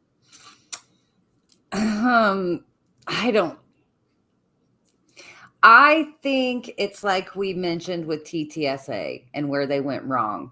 The Galileo project knows they need our community's support. Otherwise, we're always going to be going, this is just like SETI. They're pointing, whatever in the sky, and they're looking out there, and not here. We already hear that. I've been saying it a lot. I go back and forth with Galileo. I love what they're doing. I think it needs to be done, but I do not think it aligns with the ufology, the phenomenon community. But I think they want our support, so they're hooking in all of our bigwigs, and we want them to, because we want some of them, whoever they are, scientists spinning out there, we want them in our community. We want them to take us seriously. We want them to make new science to push our field forward. So it's a give and take. I'm glad Valet's on board because he's the grandfather of our community. He has his roots in astronomy. So there you go. Champion our field. Do it. But 30 years from now, when we're all like, oh, we found one more Oumuamua. Well, look, everyone remembers Alan Hynek as the guy with the Project Blue Book and became a UFO believer. People don't remember he was a complete skeptic until Jacques Vallée changed his mind. Oh, yeah. Jacques is not young. He's 80 years old. Nothing wrong with age at all. This is like his heyday, his time to come in, and he is all in on this. I would not doubt it at all, to take all the knowledge he has and to try and give whatever Galileo needs to succeed, to get there, to get the evidence, that needs to take all the information that he knows that he cannot just talk about because of the agreements and where he would end up if he did talking about it, did talk about the situation. So I believe it's Nicole said, it's like the granddaddy coming in. It's like, one of the fathers who came in there and said, no, they're not just necessarily from there. This is a much bigger related topic. They could be from other dimensions, other places. And it was just really trying to have that much more open perspective of the phenomenon that's taken granted for today, because back then, until he challenged the ETH theory, everyone's mindset was someplace else. And for NIDS and all the other places where Jacques was important, he signed non-disclosure agreements, and Bigelow owns all the data. Hey, Volume 5's coming. I know. Volume 5's coming. It's being edited right now. Can't wait. He's giving up the goods. He knows. Who keeps diaries like that? 10 years, God, 10 so years awesome. after. 10 to 15 years after he gives up the goods. And everybody throws things about Bigelow, but the reality of this situation is, if you look at the operations he had, the different things that's gone on, he spent more money on the phenomenon and research and everything else many times over from what he was paid for the work he's done. People whine about the $22 million. He spent way more than $22 million on it when the $22 million came in. Yeah. All that $22 million did was pay for the scientists to write. That's why he got the contracts, because the tooling was done. The facilities were put together to handle the kind of research that it called out. And was he reimbursed for any of that? MAS was up and running before OSAP was put on the street. Yeah. Yeah. He set himself up to do it. Yeah. Well, we've got 33 seconds left.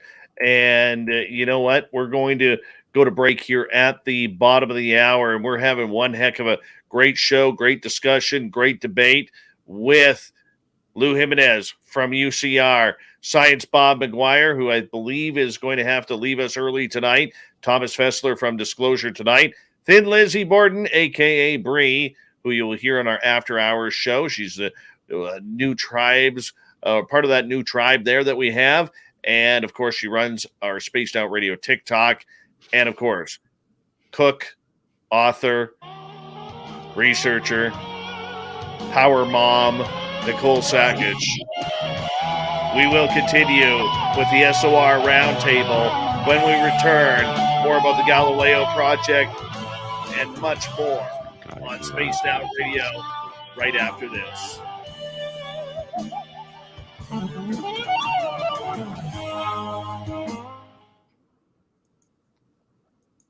We're clear. Oh, it was Great fun, guys. conversation. It was fun, guys. But I gotta go. I am so worn out. I'm really about to nod off right here on my computer. Yeah. Great conversation, Bob. You're a See champion, ya. Bob. Good night. night, Bob. Rest well. Thanks, everyone. Well, boy, he didn't even allow us to clap for him. What a jerk. No. Tired. Get out. Bye, losers. Yeah, bye, losers.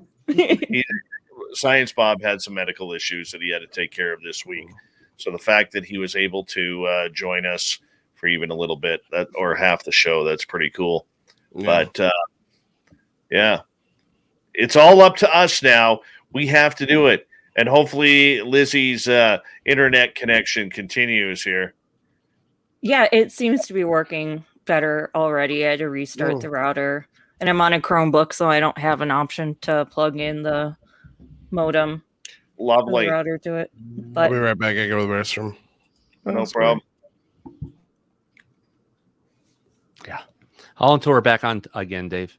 We have 3 minutes. Oh, I got plenty enough time. Thanks. I'll just step away here for a second. No, I'm teasing. So, Dave, I got my answer to question 1. That was a yes to Star City.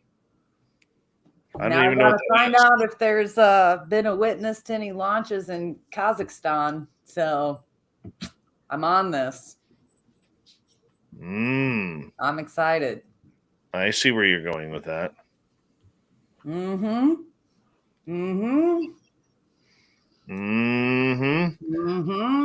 Hey, Bim Jim. This is like 102 homework, not 101 homework. One second. Hey, Bim Jim. I want to get you on the show, man. You have some wild experiences. I want to get you on the show. Is that something that you would do? I'm waiting. You know, that half hour, we went from 198 viewers down to 171 at one point. That was weird. I've never seen it just go. Bim Jim, do me a favor. Email Bree at spacedoutradio.com. I'm writing it in the chat room. And just send her an email on putting it so we can put it all together for February, if you don't mind. And thank you, Ozzy Ange.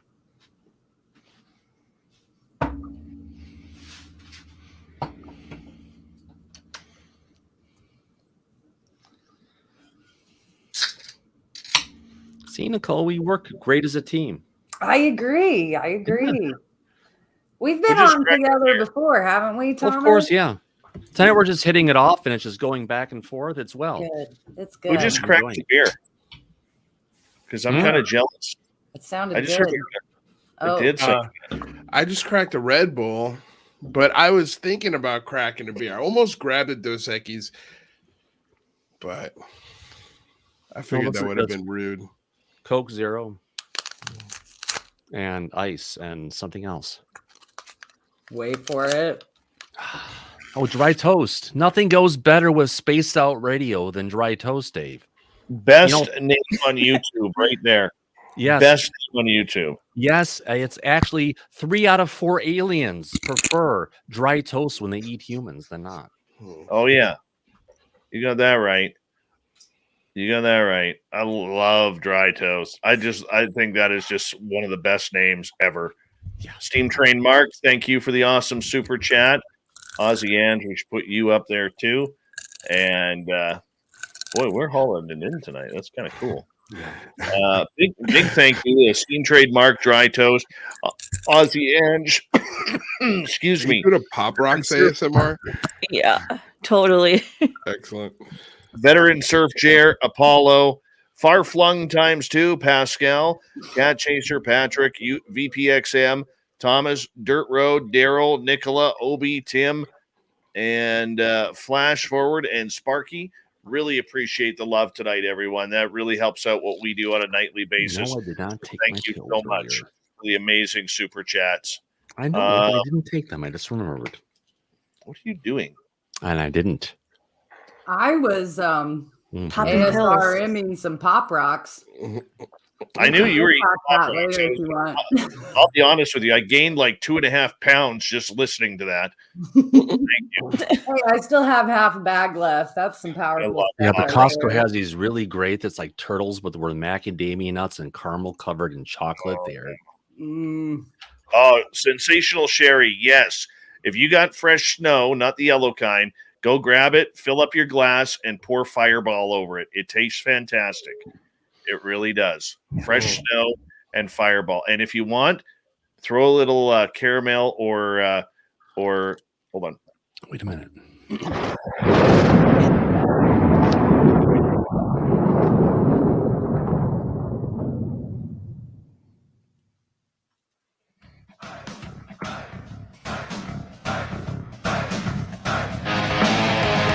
We pass the halfway point of Spaced Out Radio tonight. My name is Dave Scott. Thank you so much for taking the time to join us. We really do appreciate it. Want to remind you that if you missed portions of this show or others, check out our free archives at youtube.com/Spaced Out Radio. Do old Davey the favor, hit that subscribe button. Our website is spacedoutradio.com. We have a plethora of features for you. Rock out to Bumblefoot, read Shirky Poo's Newswire.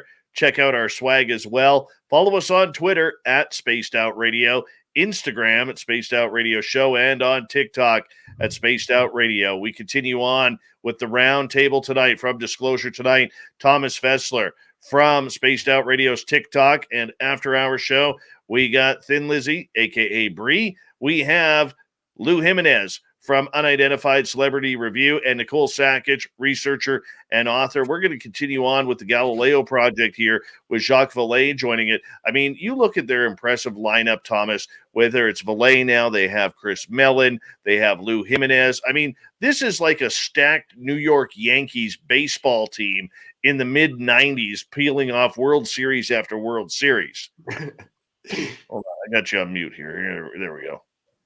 Yeah, it's a great team. It's a great organization that they've put together. It's like, if you want to call it, like, they are bringing on the greats of the people who are involved in it right now, the people who are the shaker and movers who are doing the research. They've got unbelievable of the people they've brought in as academics on the research team, the people who are there from an advisory standpoint, even looking at from a financial standpoint for going ahead and getting the money that the organization needs to fund it to take to the level where it needs. The only person I'm seeing missing on that one right now is Ted Rowe, and beyond that, it's a great lineup. But the thing is, Dave, is there anyone you think is missing? I think they need a high quality PR person. That's what I think they need. It was part of the downfall of the SCU, which they have now worked on. And I think it is something that they need to really have in order to be a very strong conductor in this field. And I really do believe that they need to be able to have some sort of PR person that can help get the message out. Lou, let's go back to you here for a second. What do you like about the Galileo Project, and what are some of your concerns? Well, my concern is they're about $98 million short of their goal. That's my concern. And if somebody's missing, it's like an Elon Musk. I would love to see Elon dump 100 mil into something like this. I mean, the thing with the team, these are all great minds, and I think on the surface level it sounds good, but when we've talked to Avi a few times, and there's a core group of scientists, and then they've got all of these advisors, and I think the advisors are there to attract investors partly, and then the other part of it is to get information, or suggestions, because Avi's made it very clear he's not looking at past data. He's looking for new data collected with instruments and then measured and combed through, and then scientifically debated hopefully a paper written about, and then a published paper on their findings. That's what he's looking for. He's not looking for Jacques Vallée's metamaterials or Lou Elizondo's 23-minute video. He's not interested in any of that stuff. He's interested in collecting photos that are hopefully cooperated from they other. want locations to put it more than anything, Lou, and that's one of the reasons that Elizondo was there, is actually to help give him some guidance on where to be placing some of these telescopes, not just necessarily looking on top of the college. Right, but that's the thing, is that he can only put it on top of the college right now because he doesn't have the funding to put them around They the have world. to prototype out the platform before they get their lockdown tool set. And once they have that, they can replicate that installation all over the place, wherever they're going to take it. But they have to do their proof of technology first before he can deploy it. And that takes time. Yeah, agreed. But it's also, they could, they're also not putting them all over the place because they don't have the money to. Right. Well, and that brings up a good point, Lou, that you're bringing up, is it does come down to money. Do we think, panel, and Bree, let's start with you on this one, because I know you had some internet trouble, and now that we got you back here, I kind of want to get your opinion. Do we think that the lack of money is really showing the lack of interest or faith within the business type communities that would donate to this? I mean, look, they need an Amazon, they need an Elon Musk. That's the type of money they're talking about, or maybe a Microsoft or something like that. But the Mellon family, from Christopher Mellon, they're one of the richest families in the United States. So they come from a long line of a lot of cash. So it's not like there aren't people in there right now who already don't have a lot of behind. Well, I mean, we also didn't see the Mellon family support the TTSA either. Different organizations. I also, TTSA had a podcast where they interviewed Christopher Mellon, and he's not connected to the Mellon family money like a lot of people think he is, at least according to him. So from that aspect, that could be why he's not putting up $100 million. But what does Bree think? I mean, I think, I don't necessarily know. I mean, you could definitely read into things. I mean, I'm sure there's other things that go into play besides, people not trusting their intentions and not giving money. True. Yeah, I guess, I'm still learning about that specific aspect of, the Apollo. But I'm hopeful that there'll be, some success. And even if you don't raise or whatever, get to that point of whatever you set it to, it doesn't mean you can't find, results, or just because you don't get there doesn't mean you can't. Yeah, there's got to be a Saudi prince somewhere we can get the money from. Does anybody check their spam mail? No, but you just have to look at who are the people that have the big piles of cash to have the opportunity to invest something like this, or even get large corporations like Apple or whoever else to actually put their mindset and their profits behind it.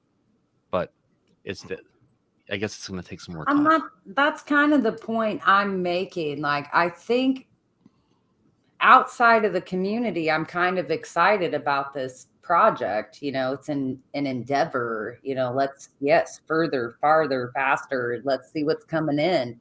But when I think of it from our community perspective, like, I'm just not excited about this. Like, I really don't care if in 30 years we know another Oumuamua is coming.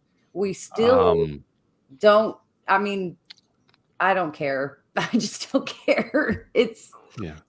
If things still happen like they're going to happen, let's have this talk on the middle of February 15th, and see if you feel the same.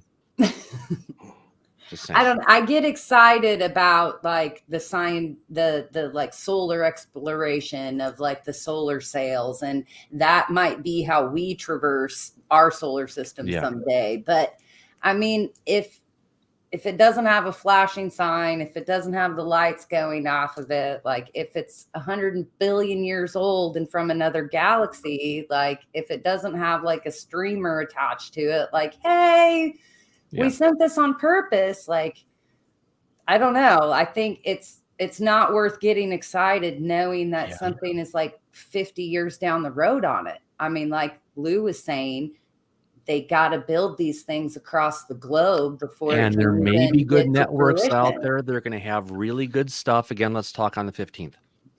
Okay. Because should be what's after happening on the the thing 15th? that should be coming out. What's happening on the 15th? Oh, there's something coming by the middle of February that should be some really good stuff that should open everyone's eyes to what's going on with the phenomena. By the 15th is what I've heard.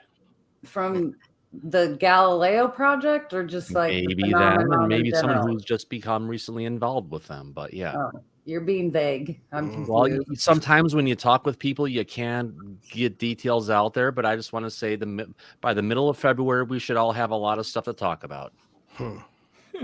Boy, who pulled that earlier in this conversation? But, that's twice tonight. But you know what? You have to take it with a grain of salt too, because so far to this point, we haven't seen a lot about the experience and the ET contact. So if that's the road you're going down, that brings a whole different kettle of fish to the table. Thomas Fessler. Oh yeah, it does, and it does bring a big kettle of a big kettle to it. But you know what, the way Lou Elizondo came back to us and gave us a preview for what's going to be happening in 2022, and I think we're going to start seeing the evidence we're going to need. I think there's going to be a lot more attention from the media at different parts of this. There's different organizations who are coming into play, so it's we've had a little bit of disclosure up into this point.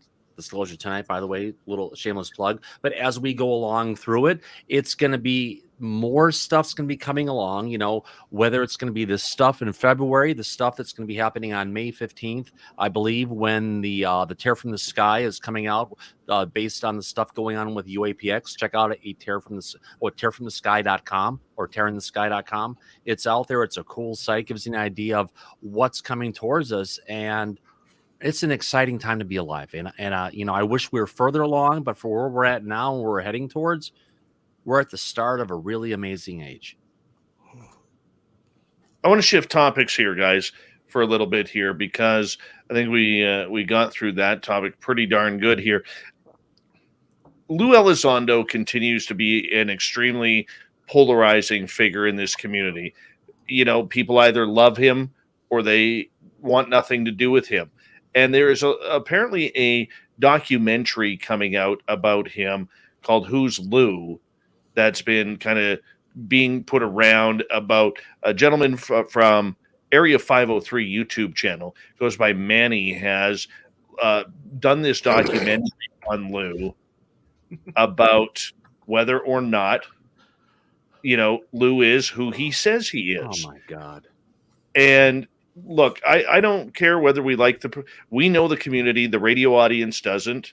I don't care what your opinion is of the person or anything like that. But I mean, we need to take a serious discussion on the fact that, at this point, should Luis Elizondo be as polarizing as he is? He doesn't even want to be in the position that he has now. He's there to do the job because he's doing it for his duty to his country and to the people of this country. And as soon as he can step away and get this going on, he doesn't want to be in the limelight. And I know Lou knows this personally. Yeah. I mean, that's what he said. That's what he tells us. I think I'm sure it's frustrating for him, probably coming out with a story like this and being sort of met with the pushback that he gets met with, and I'm sure he knew this before going into it. He's not a dumb guy, but I'm sure he knew that he was going to get some of this because, I mean, the government has a trail of being very deceitful and so yeah, I mean, it doesn't surprise me that he's polarizing, but I try to learn as much about him as I can. Yeah. And only time will tell whether or not he was being 100% honest with us, or as honest as he could be with us. We'll see. I personally tend to lean toward he is being honest, but I'm sure there's parts of things that he's maybe not being honest about. Keeping close to the vest. I don't know if he's necessarily lying, but unlike a lot of people in this field, he hasn't been caught in a scandalous lie of tales. He's come out, he's told his story. He hasn't been as specific as some people would like, and I mean, he's under an NDA. That's going to happen. But the most important part is he has credibility for what he's trying to bring across. He's trying to give us the information he can have. And, he's a really good dancer. Should be in Dancing with the Stars, the way he can tap dance around all of the kind of questions that people answer. He wants to give an answer, but sometimes if you've got the golden handcuffs, you can only say so much. The biggest thing I'm excited about what he has said recently is he has talked about the moment of first contact and how we're going to handle that. And that was in his recent conversation with George Knapp. And that's the first time that we've heard anything in that realm. So it's, there's been a regular advancement of his narrative, and I think it's a good thing. I'm interested in who's funding the documentary, then where it would be released. I think this is a documentary that is self-funded by the YouTube channel Area 503. I don't know who they've interviewed yet. I do believe they have not interviewed Luis Elizondo regarding this, whether or not they actually reached out to him or not. They wanted to use my footage for my channel, and I told him you'll get a copyright strike if you use it. You don't have permission to use this, because I can see what he's doing. He's already attacking Senator Harry Reid within weeks of the freaking guy dying. Already tried to call him out as a crook for what was going on and some donations he had gotten over his period of time. And, let the guy live for who he was. And if you're trying to take him and throw him under the bus, have some just respect for the dead, for what's going on.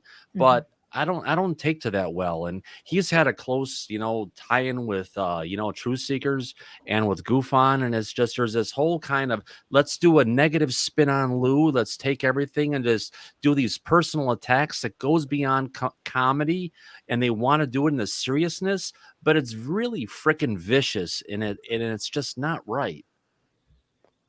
Well, I think that, to kind of play devil's advocate here for a second, I do think, though, that there are certain points that do need to be clarified.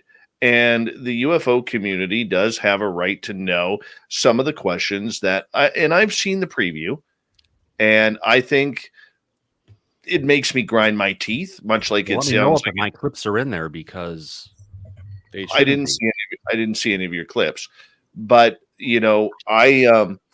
I do think that there are some harder questions that Lou needs to potentially answer, but that's his choice. I don't think that, I think he also, has done a weird job at going on certain shows and not on certain other ones.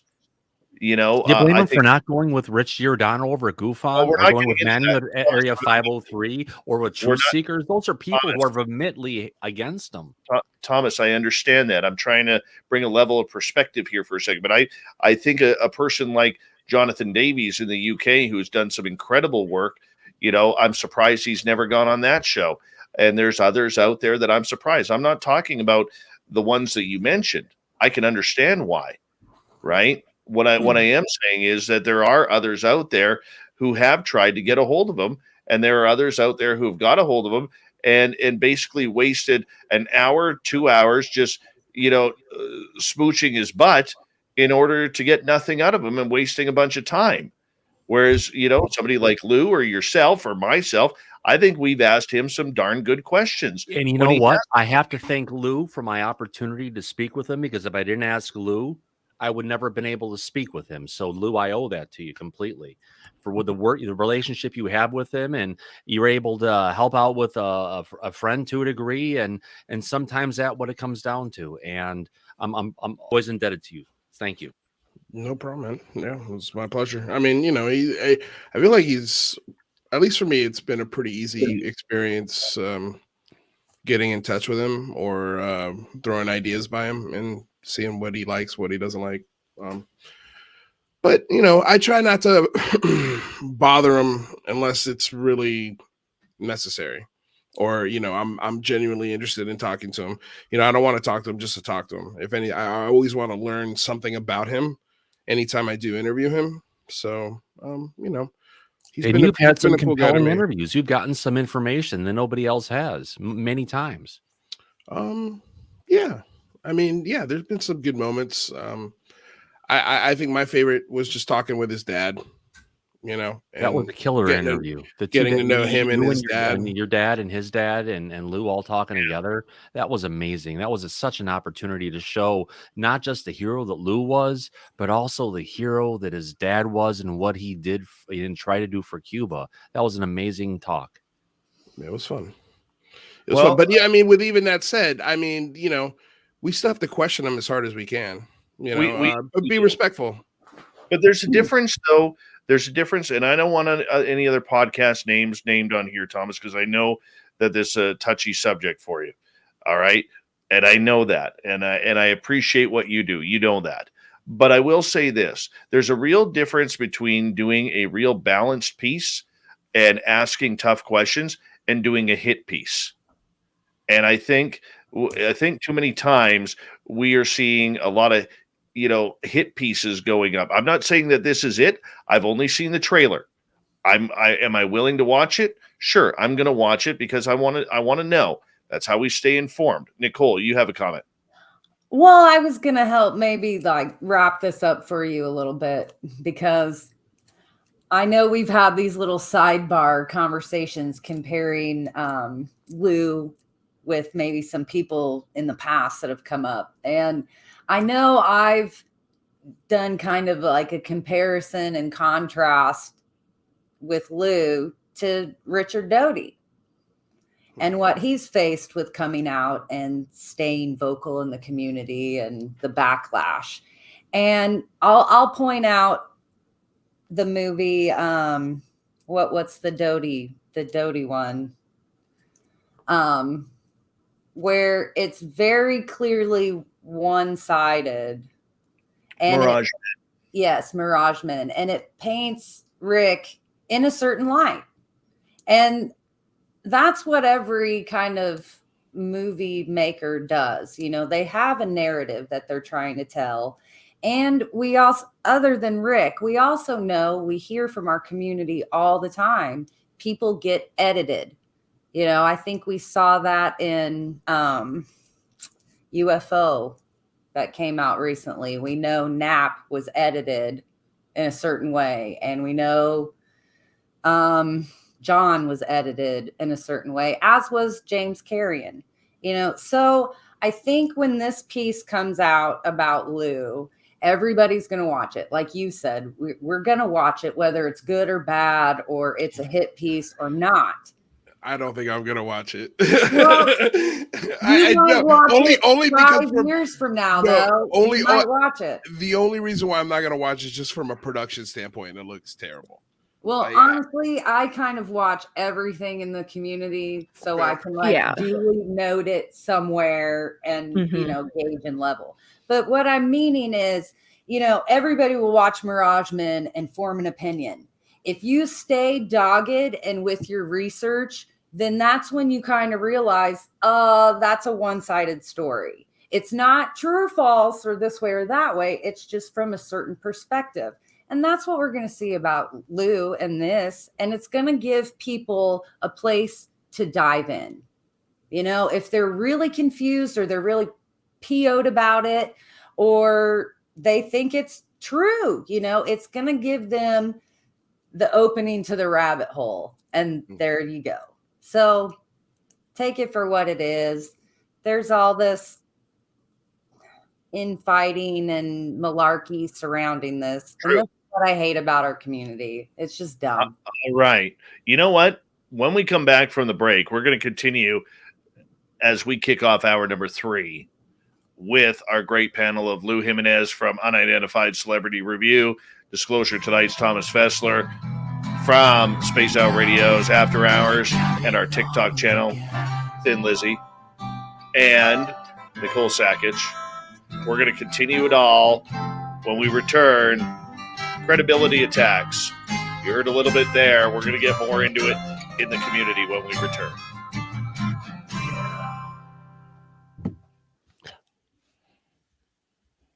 Tom, I didn't mean to cut you off there for a second. Don't worry about it. We're fine. But my big thing is the YouTube audience knows who you're talking about. My radio audience doesn't. That's fine. That's so good. That's my I'll only. learn quickly. Yeah.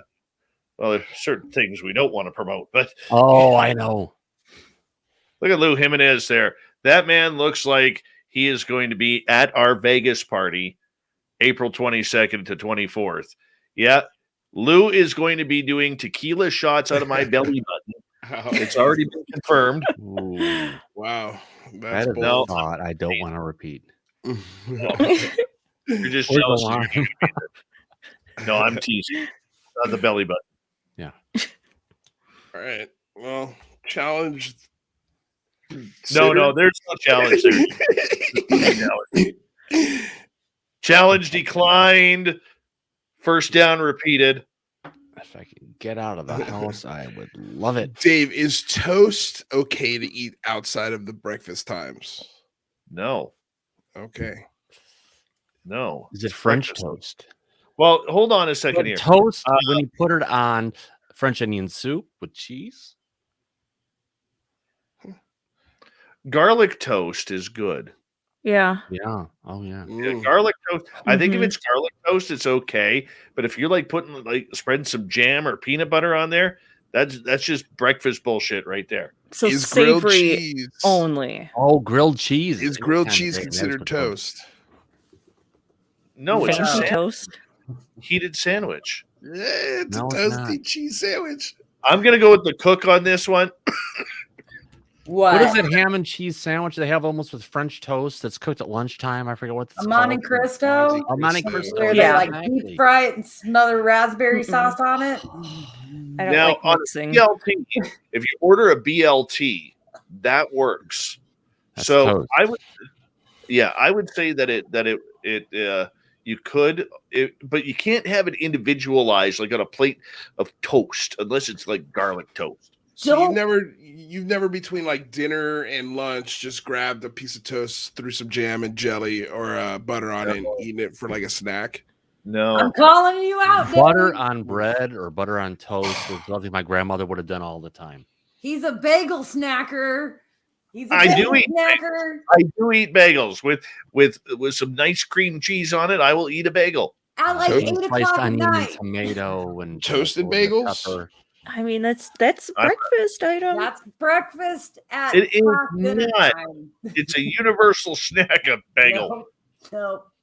And everything bagel, no less. That makes it even worse. It's got some nice spice on it. Mm. You guys are ill. You're All of coming you. to the dark side. You're going to be almost at midnight. Just wait. I had a vegetarian dinner tonight, and I am hangry as anything right now. That makes me want to fight an octopus. What? Octopus? No, Yeah. they're sentient. You can't eat them anymore. Yeah, No you more can. taco. Yeah, You can, but yeah. You can. My followers and the SOR listeners know about the filthy octopus. Oh, well, the octopus is more likely to be an alien than humans. We're Mhm. just the aliens are agree. just our missing link. They're probably from another planet. Yeah, I think the new Twilight Zone had an episode and they had an octopus, and then it kind of had something to do with it being from outer space. Did you watch the Intelligence. last season of American Horror Story though? Yes, I did. That was really good with the whole guys are the tie best. back to the whole Eisenhower state and everything. The best octopus scene in any TV show streaming thing has been on the OA, where in that second or third season, the octopus is like on her head and they're like channeling each other through space-time Little Mermaid. dimensions or the afterlife, whatever it is. Like, that show was good. Yeah. But, like you I know, would the love best the cherry where octopus they the have is octopus within. stuck on their head. Well, it is. It's like, yeah. and she's Tom on and her Jerry. You stage, got to like, think about the mermaid, the octopus in Little Mermaid. Ursula? Ursula, she was an octopus. She was a sea witch. Yeah, but She she was was my also ex Yeah. mother-in-law. Hmm. Mm-hmm. Yep. Same attitude as my ex-mother-in-law, Ursula. Can't stand her. yeah. Can't stand My, her. my old ex-wife, she was part of a Fortunate family of souls. trolls, so I understand. So sad, but true. Oh yeah, Mhm. Sandra was mentioning in the chat Resident Alien talks to an octopus, and that I think season 2 just came out, so I'm excited to see that. Yeah. We got 1 minute, Like guys. an Umbrella Corp octopus. We're talking Interesting that thing, Resident Lewis. Alien, Adrian right? Reister was just on your show. The thing that you could have been chasing could have got camouflaged like a cephalopod, potentially. That's an And interesting you idea. couldn't see it. So, you guys, just on a whim, you know that all these fighter jets have been flying over like Oregon and Illinois, and people have been reporting these sonic booms and stuff. Well, I saw these 2 jets like 3 weeks ago, and what I noticed was there was 3 X's in the sky when I was driving home, and I was like, "What the heck? This is crazy contrails." And then all of a sudden, I'm coming down the highway, and I see this jet shooting straight up 15 seconds. and spinning, and another one comes shooting across, and then Blue this Angels. this blurry oblong reflective thing darted in between them, and they're Okay, both I gotta like stop looking you. for I it. gotta stop you. Here we go.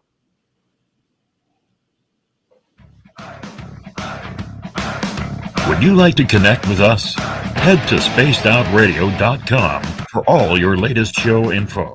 Now, back to Dave Scott and SOR. Here we go with the third and final hour of Spaced Out Radio tonight. My name is Dave Scott. Thank you so much for joining us. We really do appreciate earning your listening ears wherever you are on this beautiful planet we call Earth. Hello to everyone listening in on our terrestrial affiliates across North America, digitally on TalkStream Live, Revolution Radio, and KPNL. All of our archives are free. Go to youtube.com/Spaced Out Radio. Just do old Davey the favor. Hit that subscribe button. The Desert Clam has set the password for tonight in the SOR Space Travelers Club. Habalabble. Habalabble is your password. Use it wisely, Space Travelers, as the Clam sets the password each and every night right here on Spaced Out Radio. Our website is spacedoutradio.com. We have a plethora of features for you. Rock out to Bumblefoot, read Shirky Poo's Newswire, check out our swag as well. Follow us on Twitter at Spaced Out Radio, Instagram at Spaced Out Radio Show, and now on TikTok at Spaced Out Radio. We continue on tonight with the roundtable discussion. From Disclosure Tonight, Thomas Fessler, Nicole Sakach is here, researcher and author. Lizzy Borden is here from our TikTok channel and After Hours.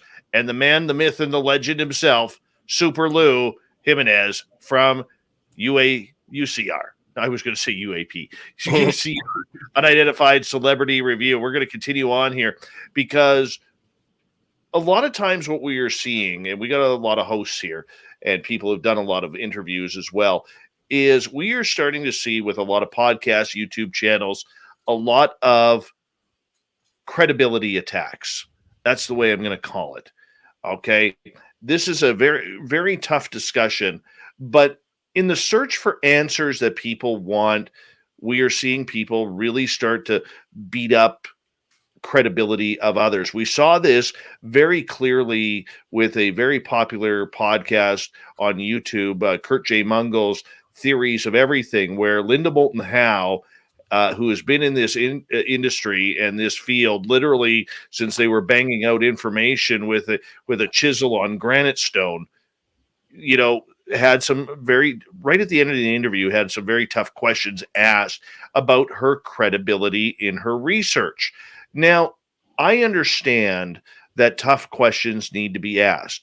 I also understand from a journalistic level that we need to be able to ask tough questions. But at what point has this community really drawn a line between asking those tough questions and trying to really put a chip in someone's credibility or their years of work? Lou, I want to start with you on this one.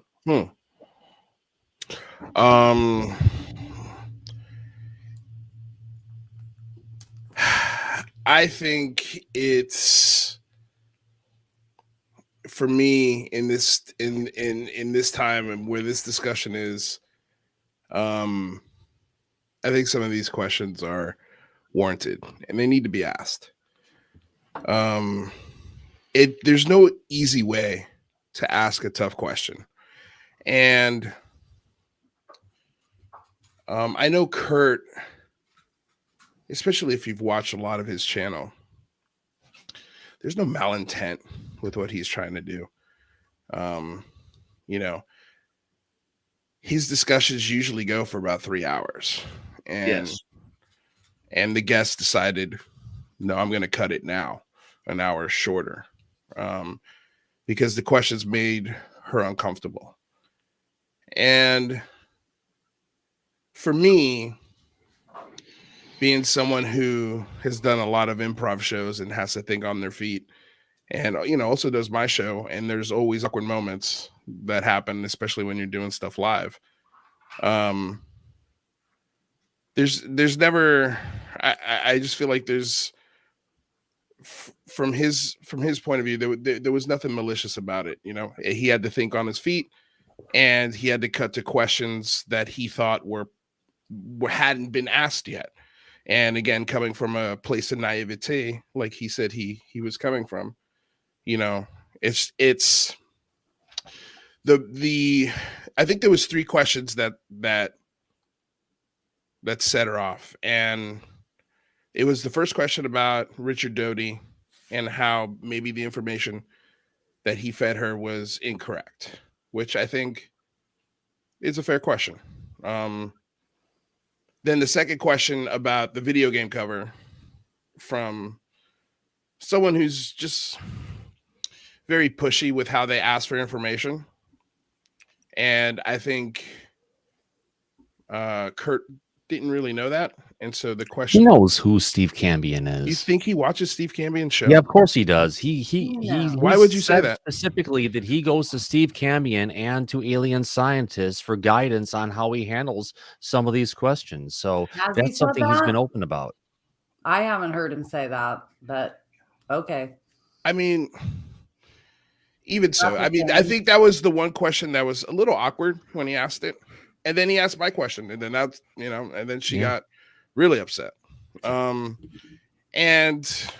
I respect Linda Moll now. I understand her history. I've bought her work. I've spent money on her products. So I've got a little bit of skin in the game. And for me, that interview is really telling. That if you are as media savvy as she claims to be, those questions should have been very, very simple to answer. Very simple to just give her explanation and move the interview forward, but without being an awkward, silent, like, I guess it was a very awkward way to answer those, I think. But she's always been so confident of the information she has, how she brings it forward and everything. I think it was that second question that hit her about the stuff that was on the site. Now, here's the thing about Linda. She's not the youngest person. She's 80 at this point or beyond that. So she's at a point where she's been doing this for 60 years, and she has some people who she's delegated to go ahead and towards this, to go ahead and handle her media empire and putting the stuff out, putting things up on the site. And she has this, would think that at this point, a lot of the stuff is delegated and she has a certain level of trust.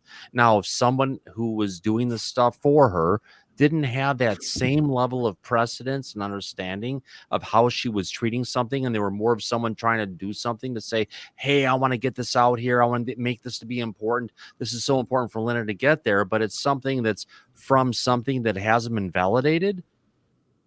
Yeah, she has to own it, but for her, it's got to be a hit for her for getting, for something getting out there that may or may or not have been correct. And it begs the question, if you knew that this wasn't correct, do you sit there and you keep it quiet, or do you go ahead and send an email as a question? Do you say, hey, you've got this out there, have you realized this is what it is? So it depends on what's the intent of how they want to bring it forward. And But you no know what? can help they handle stuff, Dave. Yeah. I know where you're going with this, okay? And maybe I can add a little bit of clarification. As a show host and a business host, sometimes you do not catch everything. Okay? Sometimes you do not catch something. Look, I know for a fact that an entire feud was started with my show because I didn't catch a comment in my chat room. And so I mean, that's how things can blow up very easily. Oh yeah. But there's a big difference between, I think it was Kurt, and I'm not picking on Kurt and Lou. I have watched a number of Kurt's episodes. Yeah. I think he's been spectacular, and I think he sets a good example for a lot of nice comments and very great clarity and thoughtful questions. I think he does need to be commended on that, but on this one, I think he dropped the ball a little bit, especially with the follow-up question where he says, well, you used, I'm paraphrasing here. He said, well, you used to do some very credible work. What's happened? Right? I mean, yeah.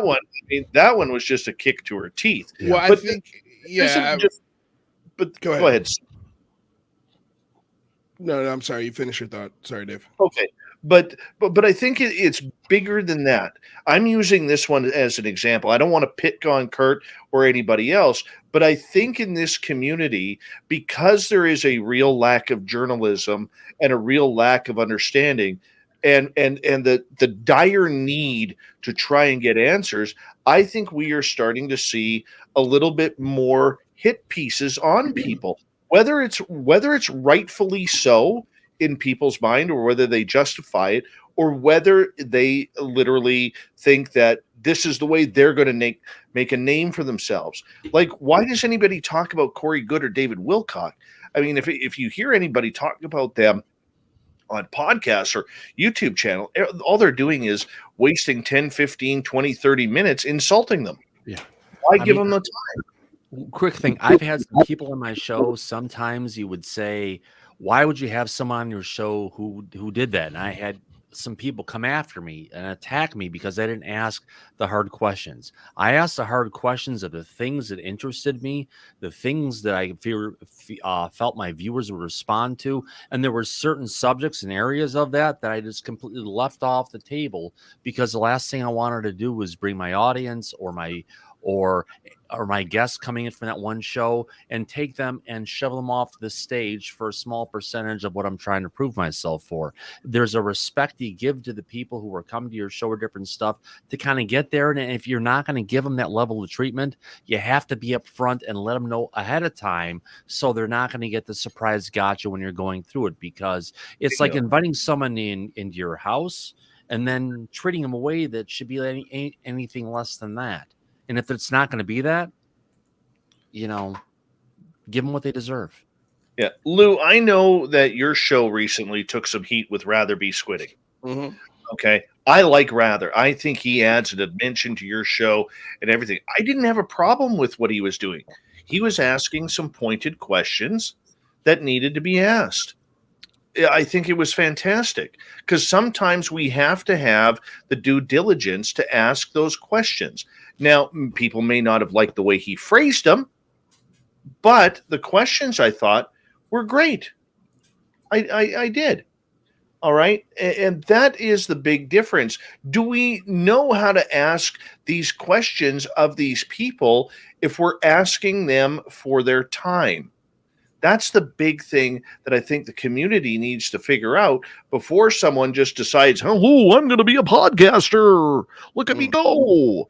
Right? Yeah. Lou Elizondo, Men in Black. Tell us about your encounters with aliens. Right? Yeah. I mean, I think there's a couple things that's going on here. Go ahead. Sorry. Yeah, because I mean, I see it both ways, and so like for her, I could see it.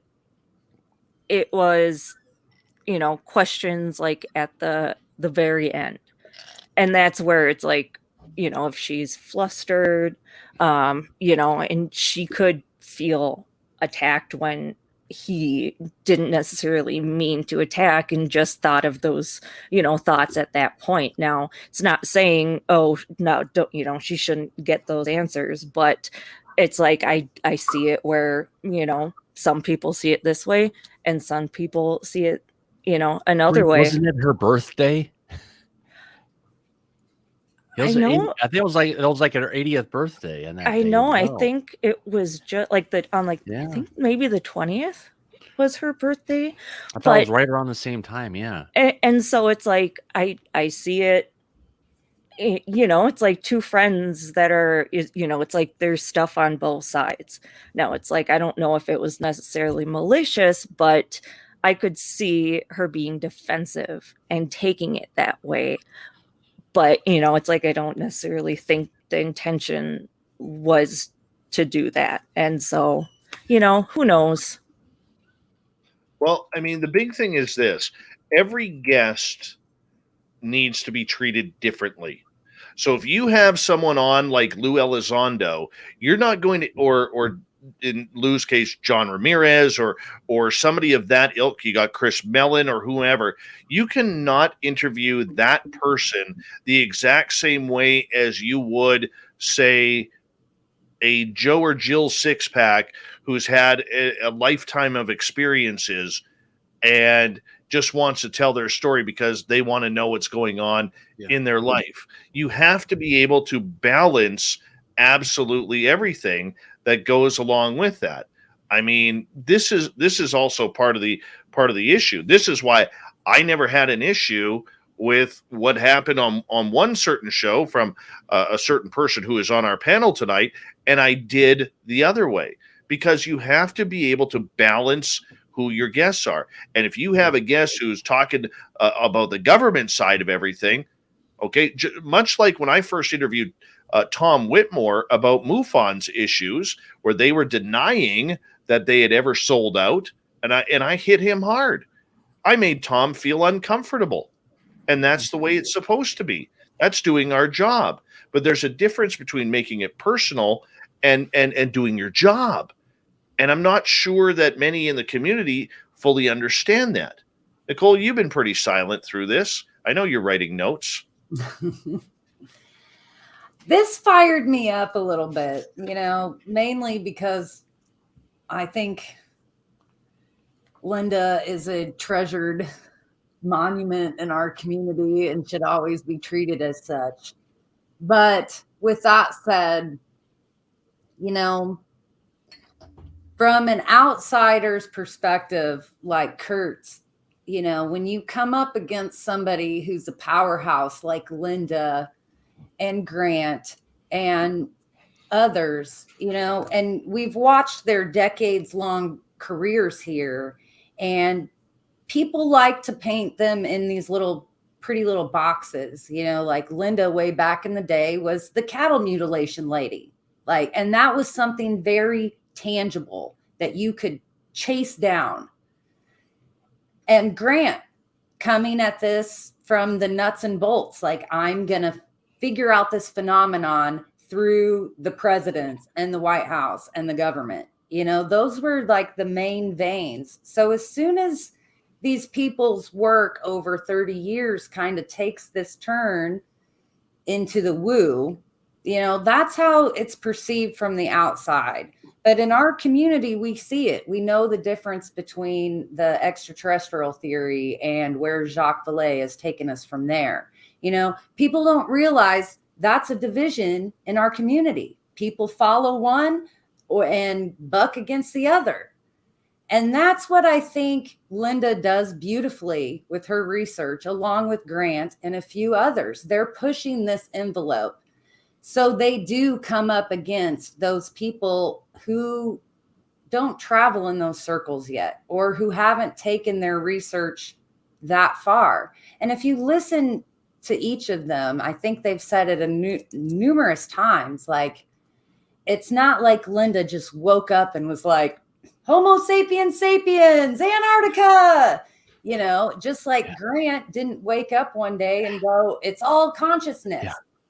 You know, but it also comes down to for them. So it comes down to Kurt as an interviewer. I mean, after the first question, you could have seen how Linda was reacting. right. After the next question, there was an escalation of how she was reacting. If you're going down a line of things and you're seeing your person who you've brought in as a guest is responding in this way, the only reason you're going to continue to go down that line is because you have a lot more going in that area.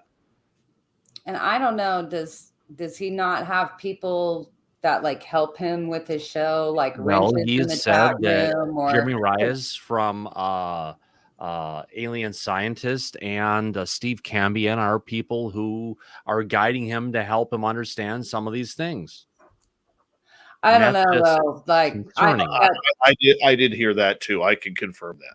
Yeah. but like I don't know.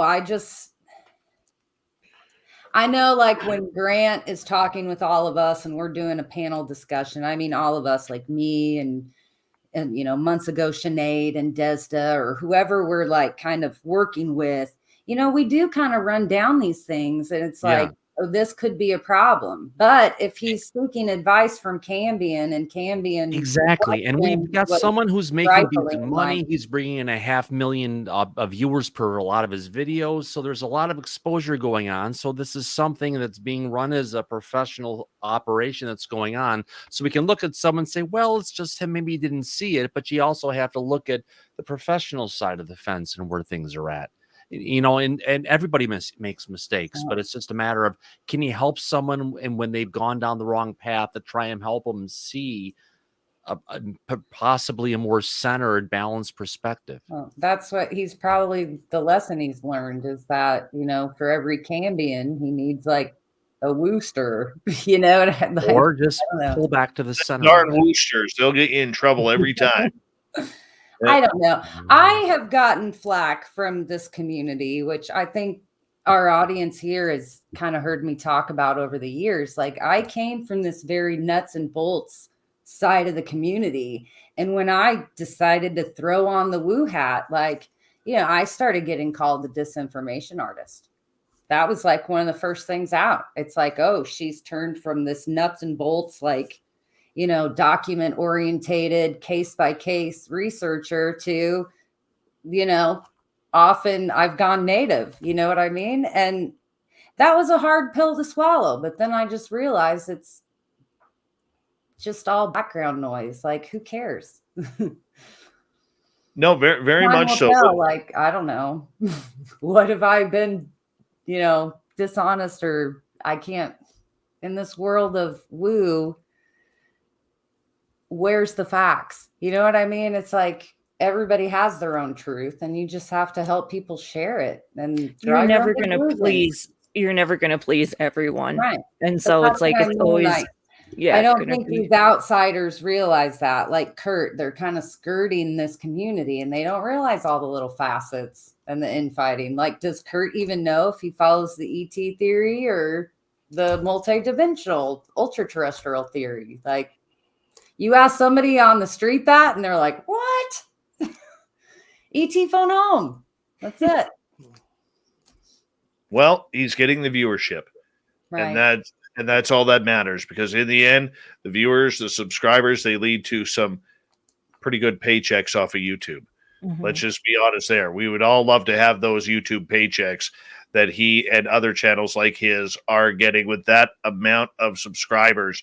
And, you know, I think what it comes down to, is we all ask questions that we wish we would pull back. You know, we all wish that we got that second chance in order to do it. But sometimes you have to take some heat. And that's exactly what's happening. So it goes with the territory. It goes with the power of the microphone. It goes with putting your face right in the line here of fire. On that note, we have Lou Jimenez from UCR. Disclosure Tonight's Thomas Fessler, Nicole Sakach from her authoring books with Grant Cameron and their research together, and from After Hours on Spaced Out Radio and our TikTok platform. We got Bree, and Lizzy Borden. We're going to continue on. When we come back, the loss of a legend this past month. I'm still not over it. Butch Witkowski and the legends that we have in this entire phenomenon. Next on Spaced Out Radio.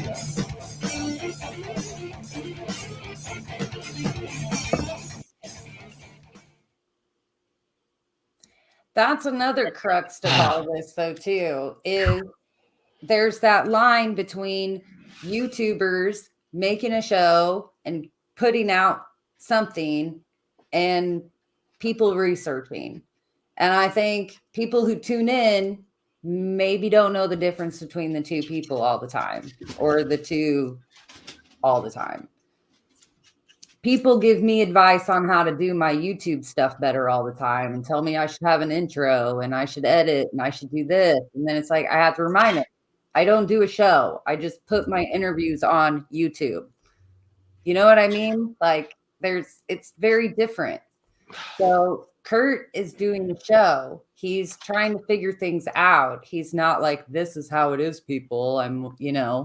He is being all encompassing. I'm just glad he had Linda on. He needs to have Grant next. Well,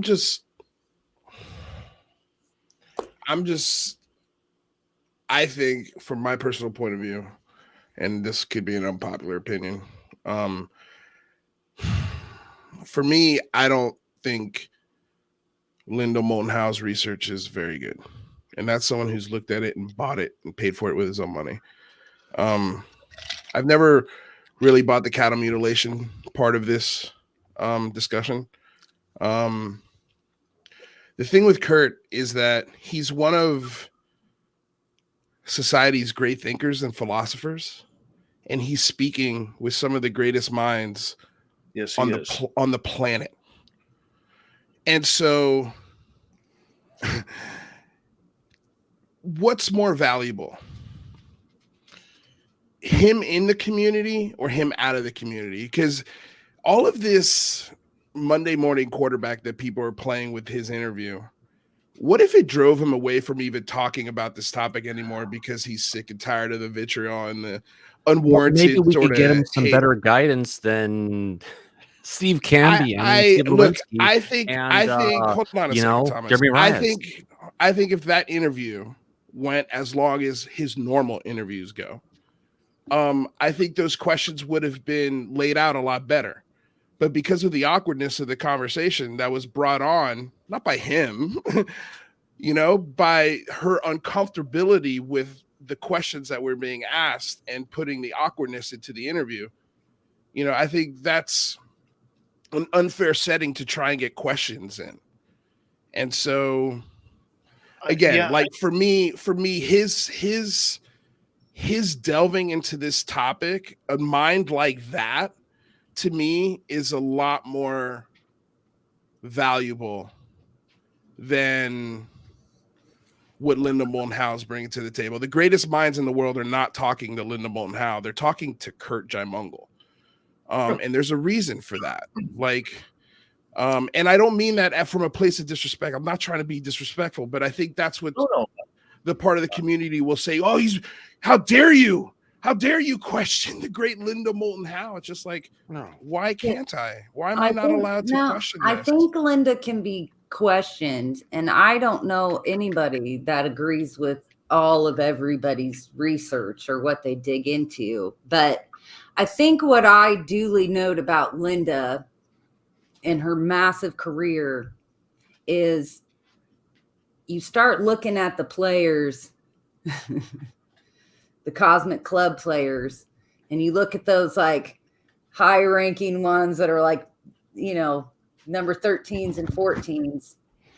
I say a lot, all roads lead to Hal Putoff. Well, people ask Hal Putoff all the time, like, who in the community is doing solid work, and who do they always say? Linda. Linda's right up there. Like, the easiest way to solve this is literally anyone who's going to be going in anywhere, make sure the people provide the questions you're going to get in advance, and there's no questions asked. And maybe you'll bring a higher level of professionalism to the shows on YouTube and leave those hidden gotchas are there. It's something that a lot of people do require if they want to go ahead and go through this. Some people don't want it, some people do. But if there's someone who is in a particular state of mind or different ways to handle it, it's just a way for the show that's going ahead and asking the questions to go ahead and not put the people in an uncomfortable situation. Let them know where you're going to go ahead of time, and if they don't like where you're going to go, that onus is not on the person asking questions, Thomas. That onus is if there's something that you don't want to talk about when you go in an interview. I'm just saying, if that's on on like that, you to let the interviewer know, hey, this is off limits.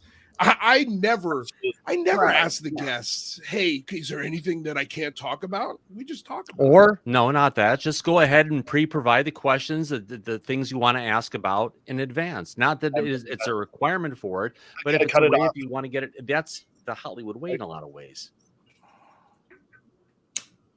What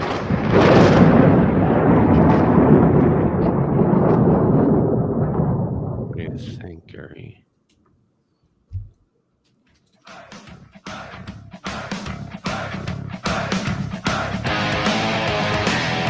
We rounded third. We're heading for home tonight on Spaced Out Radio. My name is Dave Scott. Thank you so much for taking the time to join us. We really do appreciate it. Want to remind you that if you missed most of this show or others, check out our free archives at youtube.com/Spaced Out Radio. Do me the favor, hit that subscribe button. Our website is Spaced Out Radio Show, where we have a plethora of features for you. Rock out to Bumblefoot, read Shirky Poo's Newswire. Check out our swag as well. Follow us on Twitter at Spaced Out Radio, Instagram, Spaced Out Radio Show, and now on TikTok at Spaced Out Radio. For the final time tonight, we bring in our panel. We got Bree, Thin Lizzy Borden from the After Hours on Spaced Out Radio's YouTube channel, as well as our TikTok extraordinaire. We have Nicole Sakach from... she's an author and a researcher with Grant Cameron. Disclosure tonight's Thomas Fessler. And from the Unidentified Celebrity Review, we have Lou Jimenez, who always has his cape on, and we love him for it and call him Super Lou just for that. Now, just over a week ago, we lost a big-time family member here on Spaced Out Radio in the legendary Butch Witkowski. And this one hit me pretty hard because Butch had been a monthly guest for over 6 years on this show. And our next show is going to be a tribute to Butch Witkowski, which would have been his episode of Strange Days for the month of January. And we're going to bring in a bunch of his close friends to talk about the gentleman that he was and is and will be remembered by. But the reason why I bring this up is not just because this has affected what I do and what our show does and our audience for listening in, but we have to realize that a lot of our people that we grew up to are getting to that point. I mean, a couple of years ago, we lost Jim Mars and Stanton Friedman very close together. You know, other people have been lost. J.C. Johnson in the crypto world. We've lost a number of big name people during this time. And the question is that I have for the panel is this. Do we, as more people have joined this community, are we taking enough time to learn from what these legends have studied for 30, 40, 50 years regarding this phenomena? It doesn't matter whether it's UFOs, cryptids, paranormal, or anything like that, because that's a lot of years of information to just ignore. And Nicole, I know you work closely with Grant Cameron, who is a legend in this field. I want to start with you on this one because, you know, you work with Grant. Grant is a hero and idol of mine in this field. I'm just curious what you think about whether or not we're treating the legends of these fields the way we should with their research. We'll get you to unmute your mic there. I think it's hard to fight time on a lot of these, with a lot of these researchers that have passed. Like Stanton, for instance, you know, donated all of his work and research to, is it a college? No, it's a museum up in Canada, which is hard to get to, but at least it's somewhere public where people can go and look at his work, and it's continually being organized and it's there and it's preserved. And you hear of like Erica Lukes, she just took on somebody's research and has their work. And I know Don Schmidt has the International UFO Museum in Roswell, and they archive a lot of work. So I think if people do the diligence, they can learn from this. But, you know, we've mentioned it. We're in a very, like, we want information now. We want the newest. We want it all, you know, who's current. And I think a lot of it's this, you know, pre-Nimitz, post-Nimitz kind of narrative we have going on. And it's important. We have to know about our past. We have to build on the Stanton Friedmans and the Hyneks. And I mean, eventually that list is going to get bigger. It's sad, but it's true. And honestly, like, Grant loves collaborating and working with other people. And I just don't understand anybody who's a lone soldier in this field anymore. I mean, you have to pass your torch, or at least plan on passing it. You know, you're in charge of your own destiny with your work. If you're going to let it sit in your basement and let your kids throw it away, then so be it. But I know plenty of people who will take other people's work and archive it, or just keep it, or donate it somewhere else. Like, I'm trying to plan on giving all my stuff to my local library, just because they don't even have a single ufology book in the damn library. So mad at them. They can have mine. So it's things like that. Yeah. I mean, I don't know. Grant and I could stop working together tomorrow, but I would continue to carry his torch throughout the rest of my life and push his work. Like, it's things like that that are important. Like, we have to. It's our job in this community. And the newbies coming in, it's our job as the gonna be oldies to teach the newbies. So It should. And I think you bring up a good point there. And Lou, we'll run with you next on this one, because look, if you look at professional sports, you always have the hotshot rookie who is, you know, on the road in a hotel room with one of the ace or star veteran players. Doesn't matter whether it's basketball, football, baseball, hockey. All right. You always have that hotshot rookie who needs to learn the ropes. And we have some brilliant young minds coming into this field that are asking questions that have never been asked before. I mean, even on our panel tonight, I mean, Lou, you've been doing this a year and a half. Thomas, you've been doing this a year and a half. Bree's kind of brand new into this. You know, I mean, I'm an old guard here at 7 years, and that's not even a long time regarding this. On the podcast side of things, I'm saying, you know, on the research side, I'm way behind.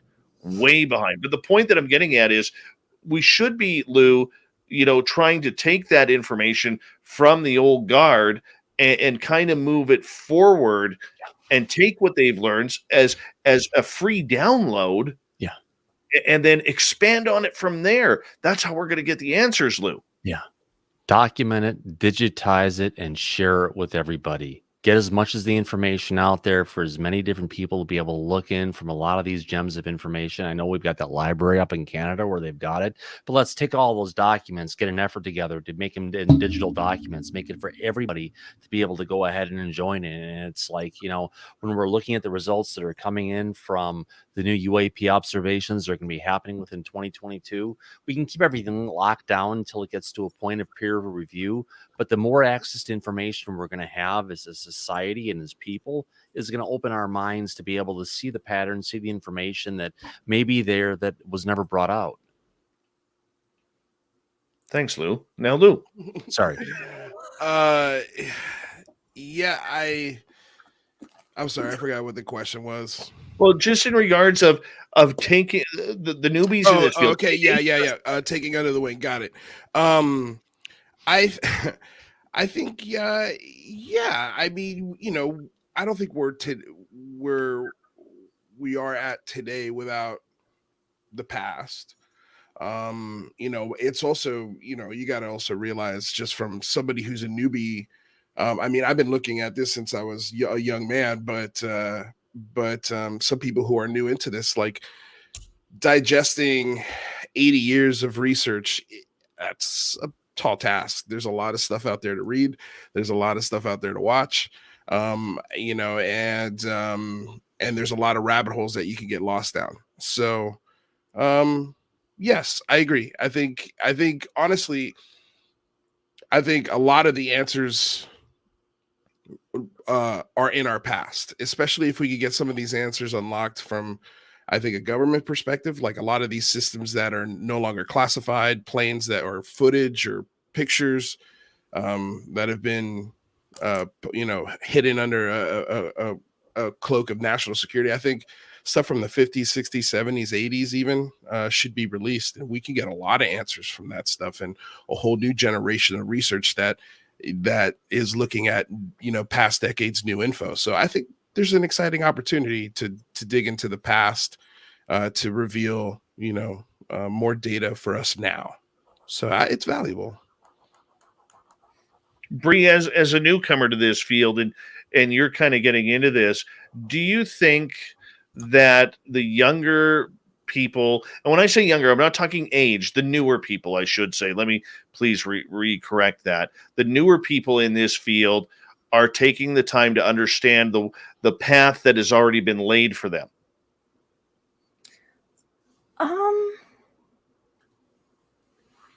I mean, I guess it all depends on the people, because no matter what age, the newcomers, they could have their ego get in the way. And so they might not want to pay respect to the people that have been in this field, longer than they've been alive. Like me personally, like my grandpa saw a UFO. So it's like, it's been in my blood since I've always known about it. So, and I've always loved hearing stories and learning. So to me, I want to keep on tradition. And so I don't mind taking that path. But some people, maybe, the newcomers want the instant gratification. Like, hey, I know, they let their ego kind of get away with run things, so to speak. Jonathan Davies makes a good comment in our chat room here. He says the new guard think the old guard failed and they want nothing to do with them. Thomas, is that, or Bree, go ahead. Oh, I was going to say, some people do. And so, yeah, not all the new people are the same, just like not all the old people are the same too. But I think the common thing is ego when people let it get in the way. I do think that they kind of act like that. Thomas, your opinion. You put yourself on I mute. got it. It comes down to, the new people maybe looking at the older people in a different perspective, a different light. But we have to look at Linda, and I have to say that some of the different standards and different ways we looked at stuff was probably different 60 years ago than it was today when she actually started through it. And it's a situation to where I guess it's like, there's been this dialogue of the older people need to step aside and make way for the new people in ufology. And there's been comments on that with regards to just some of the women in ufology. And I think there's room for all of us within it. And it's just a matter of understanding the journeys, the different places people have been. And if people want to go ahead and come down hard on other people for as part of their repertoire, then they'll just be known for that. Otherwise, people would be known for the different situations the way that it is. And just like there's all different types of talk shows and different ways to go about life in general, we'll have the same stuff in the phenomenon, and just different outlets will be known for different ways, and guests in different ways will go where they want to. And if they feel that they need to go ahead and get more information before they come out because they don't want to potentially be put in a situation or a light, I think it's just something that's just is where our industry is gonna evolve to, just like it did in television. I was going to butt in and just say, I think overall, probably the most important factor of past and present ufology, new or old, to the topic, is we have to go back and analyze this over the modern era, if only just to recognize the fact that the phenomenon is continually changing. Like what was happening in the 50s is not what's happening now. There is an evolution that coincides with our own collective subconscious conscious that drives this phenomenon, or it's at least an ebb and tide of influence. And without the people with 30, 40, 50, 20 years in, we don't recognize those patterns. We don't see how the cigar craft of the 50s and 60s is now today's tic-tac. Like, we need that bridge. But what if we still have both? We probably do. Tic-tac is just a different model of something else. And, everyone thinks that these are utilitarian-based crafts. So there's got to be a purpose for it. Just figure it out. Just like, beings used to appear to people wearing little space helmets. The gray came about in the 60s. We've seen this evolution of the type. Look at the old cave paintings on Nicole, where they have so many aliens wearing like space helmets and spacesuits and everything. Right. We're going back thousands of years. They used to say, "Hey, we're from Venus." Hey, we're from Mars. And then as soon as we learned about Venus and Mars, like the phenomenon started saying, "Oh, we're from Alpha Centauri." So it evolved. Don't forget too, if you go back 400, 500, 600 years, people are also seeing UFOs shaped as sail ships up in the sky. Right. Which makes things wooden crafts in the sky. Yes. Well, it was wooden because that's what they understood at the time. Mm-hmm. They couldn't figure out another way to make it beyond what they can understand. What we call a cargo cult. Or does I think there was reports that they're from the moon then. So, well, look at the ancient Vedic texts, and you have to look back at ancient history. There's a lot of stuff we just really don't know. Humanity's been on this planet for 200,000 years, if not 2 million years. So the question is, what really happened? Well, that's the big question. And Lou, I want to get your opinion on this. Getting back to the original topic of kind of bringing it even, we don't have a lot of time with a lot of these legends. You think in the next 20 to 25 years, we're probably not going to have Linda Moulton Howe or a Grant Cameron or a Richard Dolan or many other of these people, Hal Puthoff, for instance, John Alexander. We're not going to have a lot of these people where we can lean on them for that information. How do we step up our game if we can't even combine the generational thinkers on these topics? Well, I mean, I think with anything, there's always this fear that there'll never be anybody to step up and take the place or carry on research or continue to do work. I mean, we've got really great researchers that have acknowledged the past and are doing really great stuff that I think will be around for a long time, like John Greenwald or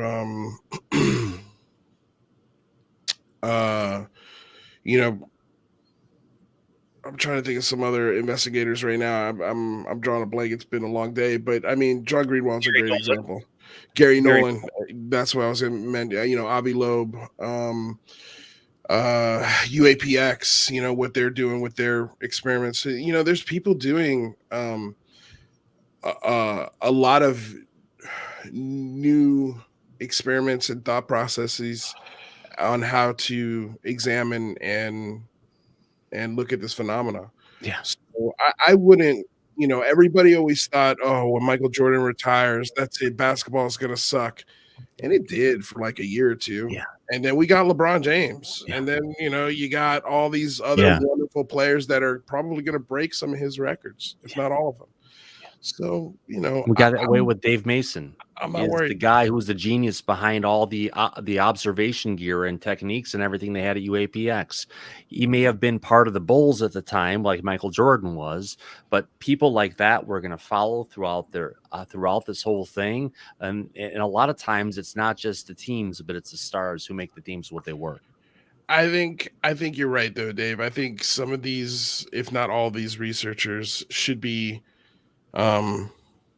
Especially, like when I think of Stan Freeman, I feel like there should have been some kind of send off or award show just for him, just to go over his career and thank him for his work before he, I guess, appreciate the people around you while they're here. And, hopefully the work is worthy enough to continue to carry on. You got like David Marler as well.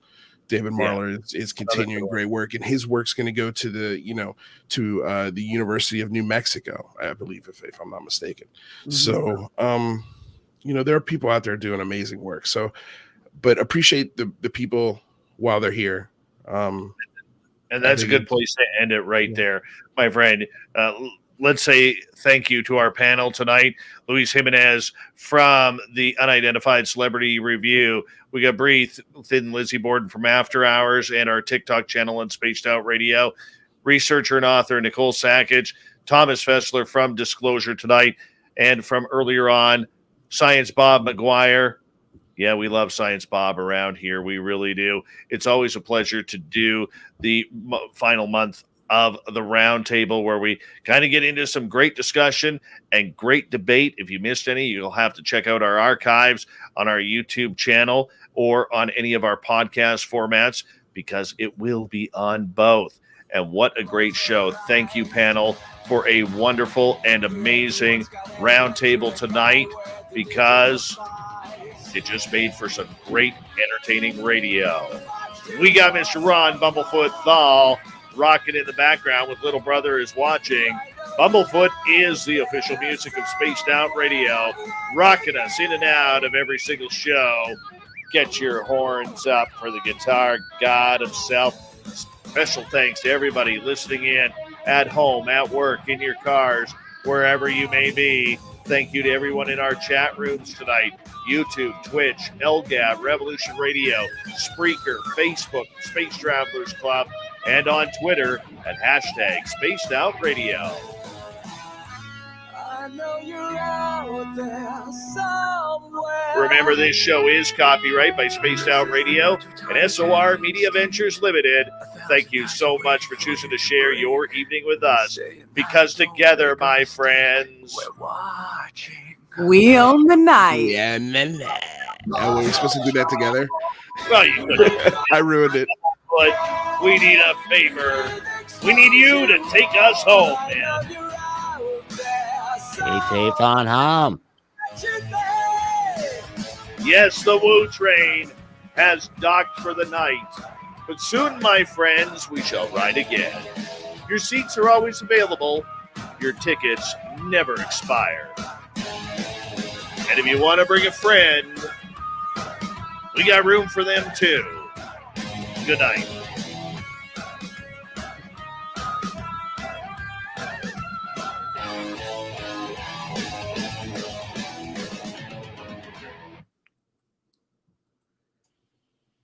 All right, we're clear. Good show, everyone. Absolutely. A bit of emotion there, a little bit of love, a little bit of hate, a little bit of withdrawal. Good one. That's a good one. Lou, we gotta get you a pillow. Did you start work early? Yeah, man. I mean, I'm usually in bed by this time, or way before this time. I know. I'm up at like 6 a.m. working. So yeah, I've been in front of this camera for the last 16 hours. Welcome to my life. What are you doing now, Lou?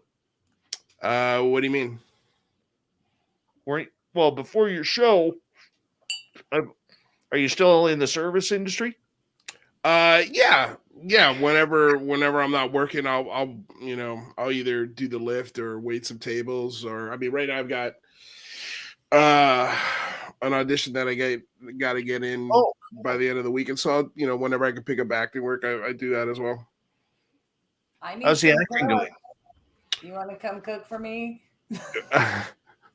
I don't know if I can cook for you, but I can definitely run the food. Whatever. At this point, I'll take anybody. Yeah, right. I heard the service industry is getting destroyed right now. I really do feel for especially like Taco Bell workers and things like that. All of them. Everything. The Starbucks around the corner from us just closed down because I think their entire staff just walked out. Well, they figured out when you got Epstein-Barr virus. And now there's these long-term things you get like MS. It's going to be happening with other things. I'll be right back, guys. No COVID talk. No COVID. Oh, we're not. I didn't say the word. Dave did. I am single-handedly keeping Taco Bell in business. Like these days, like I get off work from my restaurant and I go to Taco Bell before I go home. I'm like, that's so funny. Taco Bell. I haven't been able to be around people in over a year. Yeah, the meds are wonderful.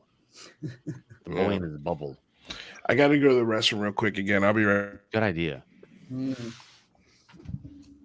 All right, it's the Nikki and Lizzy show. Ladies, Woo! Ladies, Questions take over. in the audience. Let's look in the chat room. What's going on? Vegas, 24 hours. What? FAP? I don't know. If I was Dave, I would crack a big giant FAP head joke right now, but I'm too tired to think of any. Like, I always think of like, so I married an axe murderer, and he keeps on telling the kid that he has a big head and to get his big head down. And so whenever Dave does a FAP joke, I always think of that movie, The Kid with the Big Head. I just think of like, if I would go to like Google Earth and like just start scanning the globe, like I would see this giant head pop out of somewhere and I would be like, oh, there's FAP. Like, I don't know. Is it? Yeah. Big? I've never seen his face. Although he sends me blocks of cheese. Blocks so of I've heard. cheese. I've heard they're from him because he's heard cheese is like the way to my heart, but I'm not sure. FAP, was that you that sent me like the 45-pound block of cheese? Could be. It's like I was going to say lifetime supply, but No, 45 pounds. That's like a week's supply. Cheese is a lot heavier when you're trying to carry it than when you're eating it. That's just my professional opinion. Cheese is addictive. So Highly wait, if you're addictive. eating it, aren't you carrying it?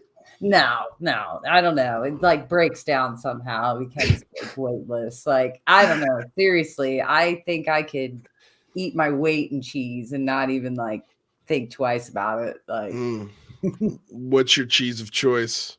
all of them, every single one. Like, what about American cheese? It's my least favorite.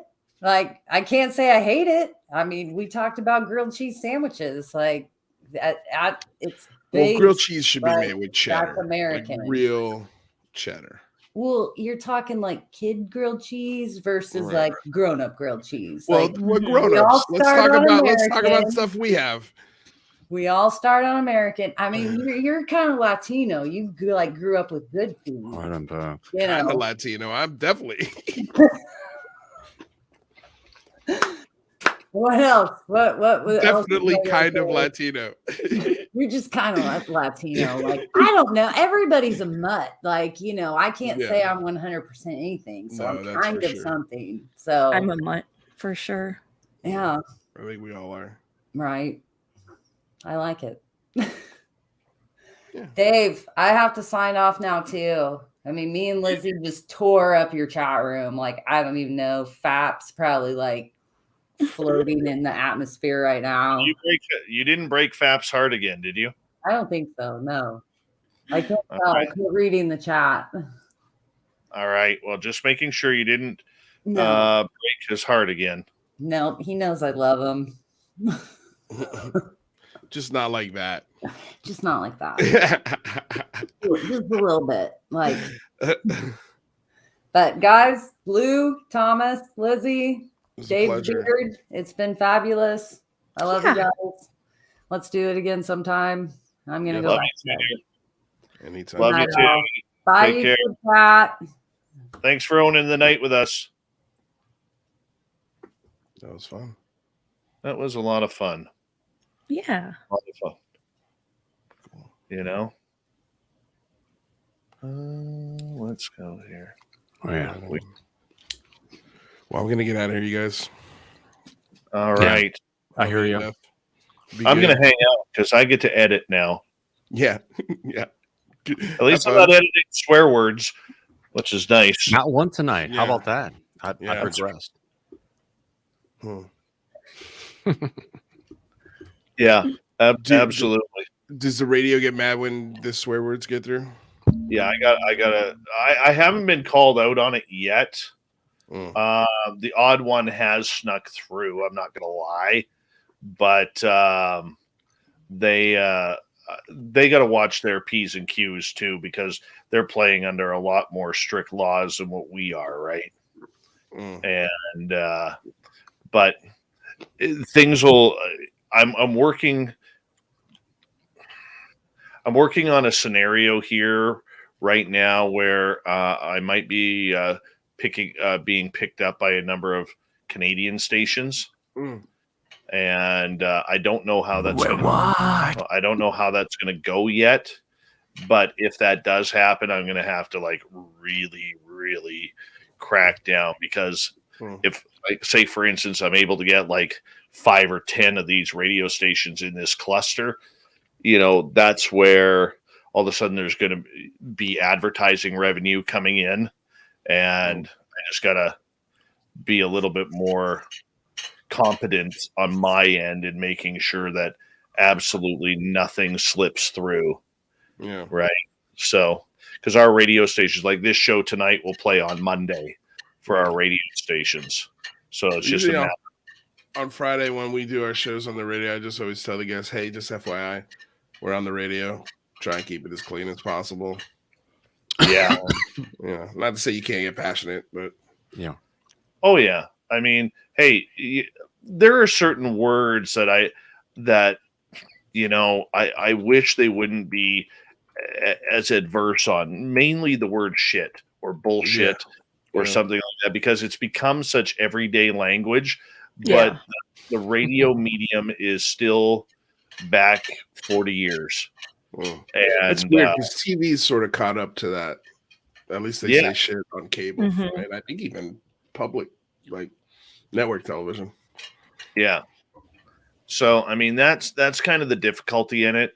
But once you get through that, like it's weird. You can use the term bitch. You can't say, well, she's a bitch or he's a bitch, but you could sit there and say, well, you know what? Nice a bitch. Oh, but the Like- UK has so many more rights of things you can say and everything else. But until they change, it's foyer filth. It's not foyer. It's foyer. It is foyer. Jesus. Foyer. I will back that up. All right, you guys have a wonderful night. Dave, thank you so much for the invite, my Yeah. man. I appreciate it. Absolutely. Good hanging out, Lou. Absolutely, buddy. Yep. You take I'll care, talk to you okay? guys later. Bye. Ciao. Bye. Good night. Oh, there is Nicole's little woo thing there. I'm going to trim that up. Yeah, there. Yeah, I'm fun, Mr. Lizzy. Seesaw Radio Potato. You have fun, Lizzy? Yeah. Once my internet was working, Stabilized. yeah, it's Help been ya? working perfect since. Super Duke, nice to have you. No, you did well. You did well. And I could sense the nerves a little bit, but that's okay. You're gonna massage that through just nicely heading into the weekends. Mhm. You're gonna be fantastic joining that team. Yeah, it'll be fun. You'll work through all the hiccups tonight. Oh, trust me, I ran one of those issues today. I went to start the stream tonight, and my audio wasn't set up, and I thought it was set up for everybody, and some of the people weren't set up, and it was just like, oh shit. Dave understands what I'm talking about. You know how it's the little things that people like the audience doesn't see. Like for instance, there's been times when I'm so into getting ready for the show, or you get one of those nights where nothing is working and your fingers feel like they're like 3 times the size, and you're trying to type in every second word. You got a spelling error in it, and all of a sudden, next thing you know, you forget to send out that tweet, or you forget to, and it's happened to me where I forget to hit play on Spreaker. Well, now I can't use that. The minute I miss part of the show on Spreaker, I can't use it for radio. Right? You can't. It's garbage. Like it doesn't matter if it's 5 minutes or 25 minutes. You just can't use it. I mean, if I turn it on during the intro, I can always recut the intro. That's fine. But if the guest is already talking and I've already introduced the guest, I can't do it because everything has to time out to that 23 and a half to 24 minutes. Oh, it's pain in the ass. Pain in the ass. Yeah. Just need an editing pipeline to help deal with that. Make it easier. Eventually. Oh, I know. So I've spent a bunch of time, this is the whole production side of things, to go ahead and get, to be able to have the best looking camera for my guests who were on the live stream at no cost. That was a pain in the butt to learn, to figure out how to do it. But, you do the right things, and all of a sudden you don't have to pay money to StreamYard. You don't have to pay it to any of the other stream platforms, and you've got something better than they can deliver. Yeah, but you're techie that way. Oh, yeah. Well, it was even hard for me just kind of trying to get into it because some really smart people wrote the documentation how to do this, and it's not as straightforward as you would kind of think. So it's just a matter of just, okay, now I figured it out. Now, how do I teach everybody else how to do this? Because, not having to pay 30, 40 bucks a month for a service like this, and you get something that's better, how could you go wrong? Oh, I hear you. Uh, I hear you. But for us non-weirdo people. Oh, we're not a weirdo. We're here part of the team to make things happen.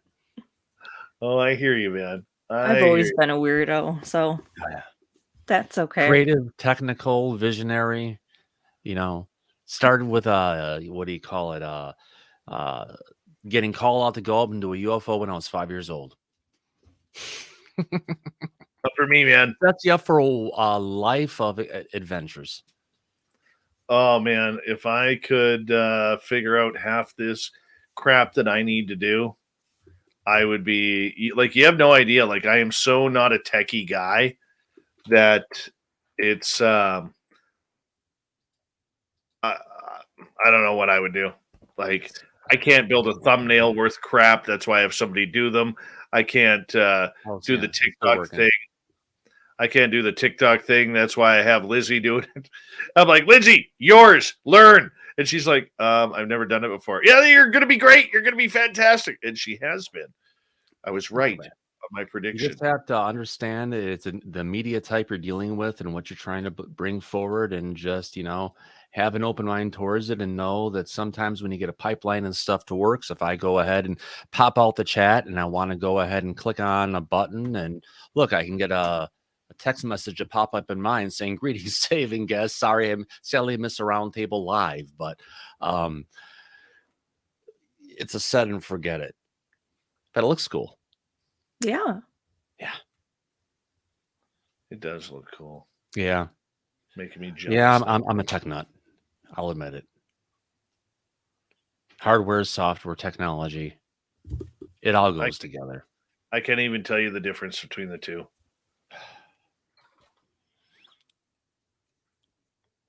Yeah. Well, hardware is more of just the stuff that comes out, the interfaces you're dealing with, and once it's set in place, it never changes. It's for your acquisition, your stuff, your communication over. It's the software that can go across a bunch of different places. Hey, I'm just surprised that Greg O'Brien shaved tonight for your show. Yes, I know.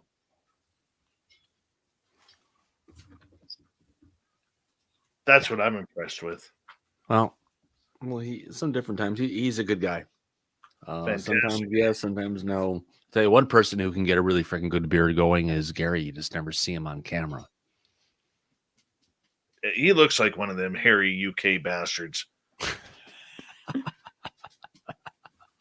I think Greg is kind of hairy too, and he's not from the UK. Oh, I know. I'm just teasing.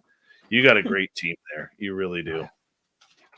Well, it is working together as a team and understanding we're all different. We all see things differently, kind of bring it together from different perspectives. And, it's about sharing ideas and concepts. And it's not just us, it's with everybody. And that's what the part where we try to connect with our audience and everything, to try and, having that bigger conversation. Triple Ack not liking the whole beard comment from the UK. Hey, I'm part of the Commonwealth here, man.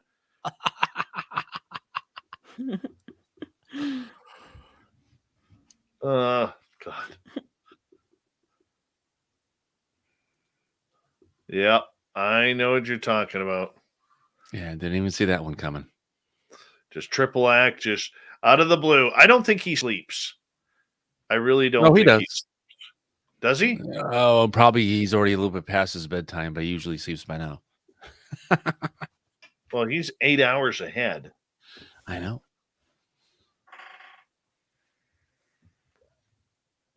And that's me, even though I have to get up usually at 7 o'clock in the morning every day. I'm usually going to bed, 12, 1 o'clock in the morning anyway. So who needs more than 6 hours of sleep?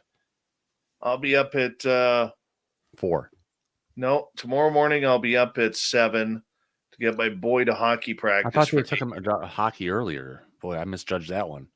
Oh, no, he's too young for the real early mornings yet. Oh. They only do that when you hit about 14. Mm-hmm. 13, 14. Hold on. How you doing, Thin Lizzy? Good. How are you? Good. Did you know that Nicole Sakach right now, even though she's in the chat room, is chowing down on peanut butter before bed? That's okay. Yeah. If she wants to. That's her thing. That's her jam right there. Chocolate and peanut butter would be good too. Nicola, question. Was the TTSA a political thing? No. No, it was a governmental thing, not a political thing. See, look at it. I called it. She's in the chat room, 100% jumping down on the peanut butter right now. You know what I've been picking out on lately is celery and peanut butter in my foyer. Oh, Yeah, not my foyer. I just threw that in because Filth is in the chat room. do you put raisins? No, No ants on a log. no. I love celery and peanut butter, though. That is such a good combination. I haven't had it in a while, but I can appreciate it. You should have an email from Bim Jim. Yeah, I saw that. I did catch that. And so I would love to get him. Oh, wow. February's really booked up since the last time I looked. I would love to get him on. Well, goodness, I guess March 3rd would be our closest date. I'd love to get him on there. Early March, okay. Yeah, he's got some incredible experiences. And where he lives, like I know, I don't know specifically where he lives, but I know the area where he lives. It is like Phenomena Central. Okay. Yeah, and I think he's going to be a massively good interview. Mm-hmm. Cool. Yeah. So where's the Africa cams, Dave? Oh, I got. I'm glad you asked. I got it right here. There's nothing going on right now. That's.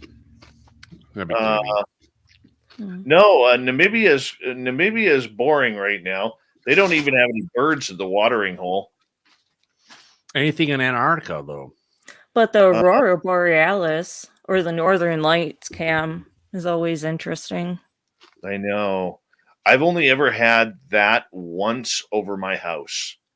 Once, and it was incredible. I mean, watching everything dance right over top. It was beautiful. Hey, it's gorgeous Rafaela and the stunning Angela Hudson. And who else has joined us here late? I think there was someone else that joined us late here. The lovely Amber Paraworld right there. I think we're caught up. Yeah, see, there's nothing happening in Africa right now, or in Namibia at least. Nothing. They had some oryxes in earlier. And they had a chat. Oh, there's a bird. Oh, yeah. How do we do this now? They don't have the zebras here. We'll go find the zebras. Hold on.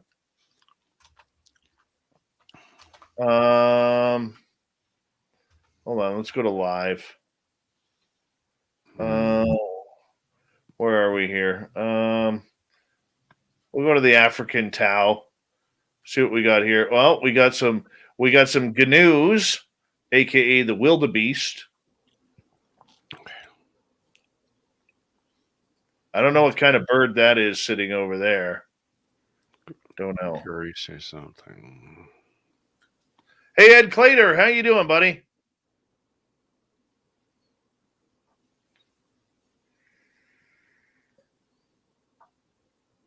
Oh, hold on. I got to grab my files here. Now you guys can watch what I do. Grab my audio files. Clear, remove.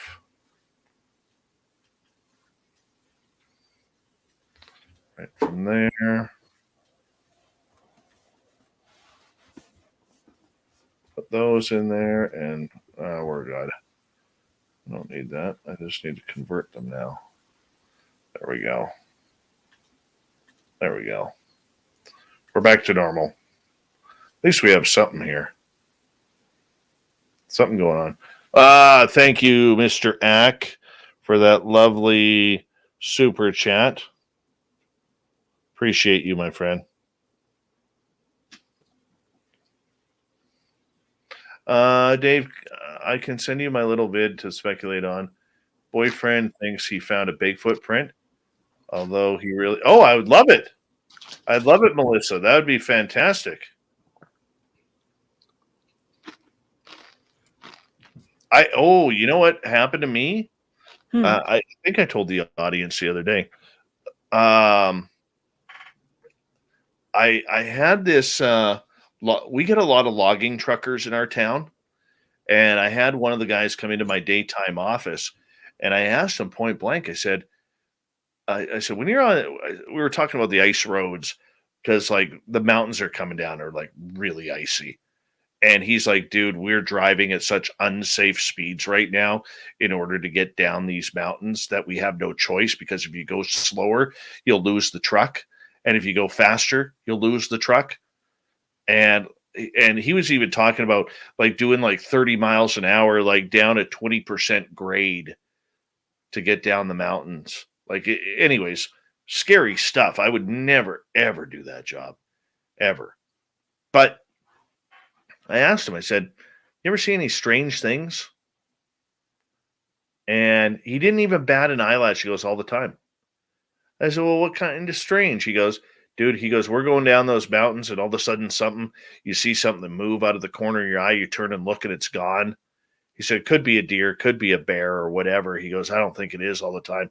He goes, and then there's certain roads, and he starts pointing out all these roads where other drivers have encountered like orbs and seen lights in the trees in the middle of the night. And this is on remote logging roads.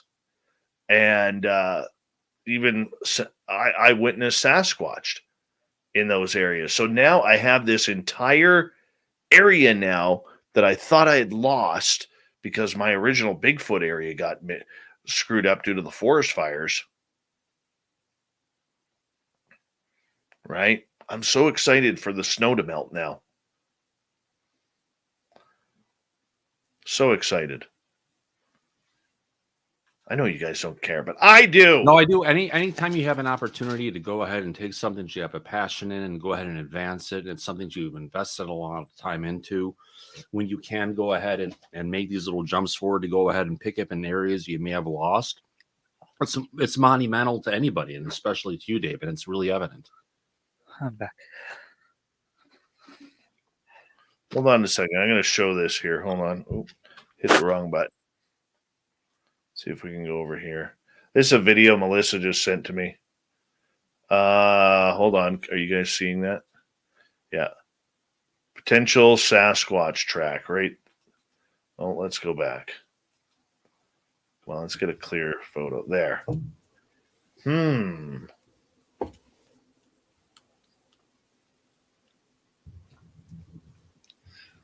You know, in future, it's like most iPhones now come equipped with a LiDAR sensor. So that not only will we be able to go ahead and take pictures of this stuff, we'll be able to go ahead and take it and map it from a 3D perspective as well. And it's going to be, the more this technology gets out there for people, the more when we're getting reports of stuff like this, we're going to be able to see the details you just can't see with the human eye.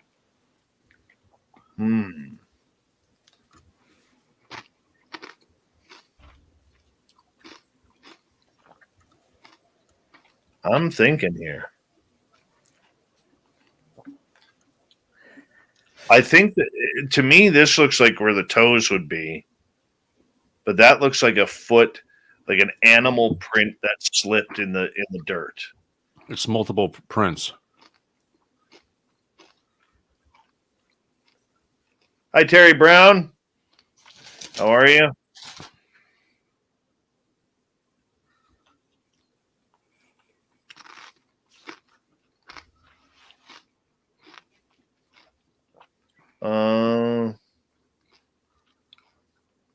I'm not sure, because this does look like toes in here, but very thin toes. It's a dainty foot. That looks like what could be a possible heel impression, but the sliding, or see how all this is kind of sliding. This is where I wish, little Marky Spender, are you listening right now? It's long and thin. It should be long and wide. It all depends. If it's stepped down on an angle, though, because we're not seeing the angle, right? Like if you go back here, if we let it play, okay, hold on. Oh, this is Blair Witch shit right here. That is beautiful area though. See, that looks to be on an angle. That's why it looks like it's on an angle, so it's stepped more on an angle, which would make it thinner.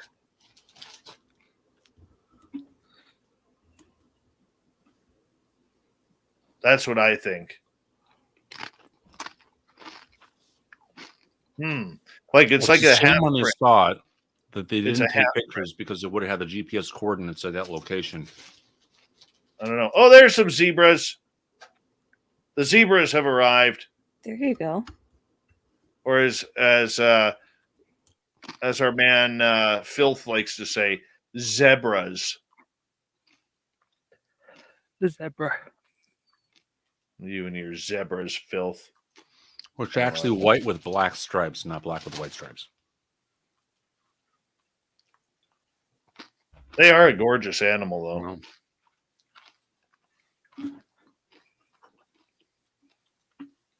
Not gonna lie, they are kind of gorgeous.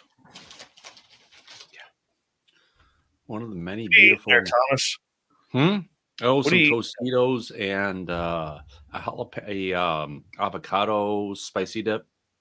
Oh, nice. Yeah. Nice. What do we got in the back there? Oh, more wildebeest. That's what we got. God, imagine being an animal that ugly. Seriously, they're not pretty. Like there are so many gorgeous animals, and then you got to end up like a bloody wildebeest. I could say something right now, but I would get in so much trouble, so I won't. I heard Gary there. Oh shit! The mic's on? I guess. Gary, you there? Don't do it. Don't do it. Hello. Although I've been telling Thomas not to do things. I've been trying, Dave. I really have. Uh-huh. How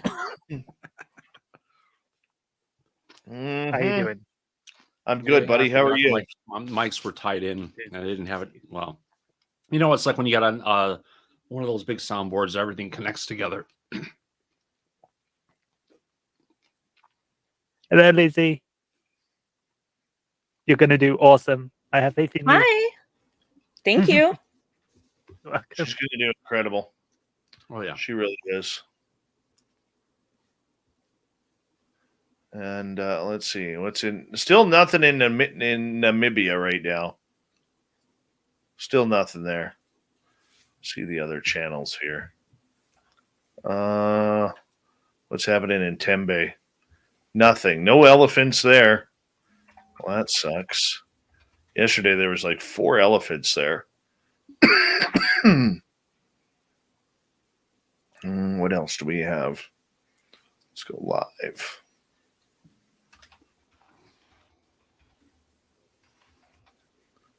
We can check out the Royal Albatross cam in New Zealand. That seems boring. Here, this for you, Lizzy. This for you. Even the Northern Lights are boring tonight, Liz. Even the Northern Lights are boring. Nothing This tonight, is, huh? This is exactly this right here. What you're seeing here is exactly what I get over my house. Mm-hmm. I get the green, but the actual like dancing where it's like changing colors and everything. Yeah. Very rare. Very rare. Well, next time I see it that's heading your way, Dave, I'll make sure you know. Oh yeah. I actually the good part about it is I'm in some Facebook groups that the minute the Northern Lights come out, like there's like everybody Northern Lights, and it just like sparks everybody going outside. I mean, nice. Some of them are very, very impressive. But this is normally what I get at my house right here. Mm-hmm. My cousin. Hopefully, we'll see more stars than that. Oh yeah. My cousin lives in Duluth, so that's northern Minnesota, and I know I saw her on Facebook maybe within the past 2 years, but saying that she went to Lake Superior and she could see the northern lights just from where she was standing. So I'm like, that's pretty cool. But yeah, and not all the time. Whenever, like you were saying, it's like when people, when you can see it, it's like everyone goes out. Mm-hmm. Absolutely. What are you doing down there, Doug Stevenson? Oh, he doesn't care. He's going back to bed. Yeah, that's normally what we get right there. Be nice to see a UFO fly through here. Mm-hmm. That would be kind of cool. With some better equipment, yeah. Yeah. Anyways, let's go back. Look at that, how ugly them things are.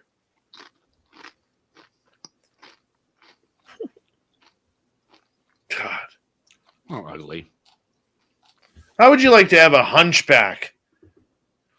They're ugly. Look at that zebra. Look how nice that zebra is compared to that ugly wildebeest. I bet you they taste it, though. It still has a mate at the end of the day. It still procreates. True.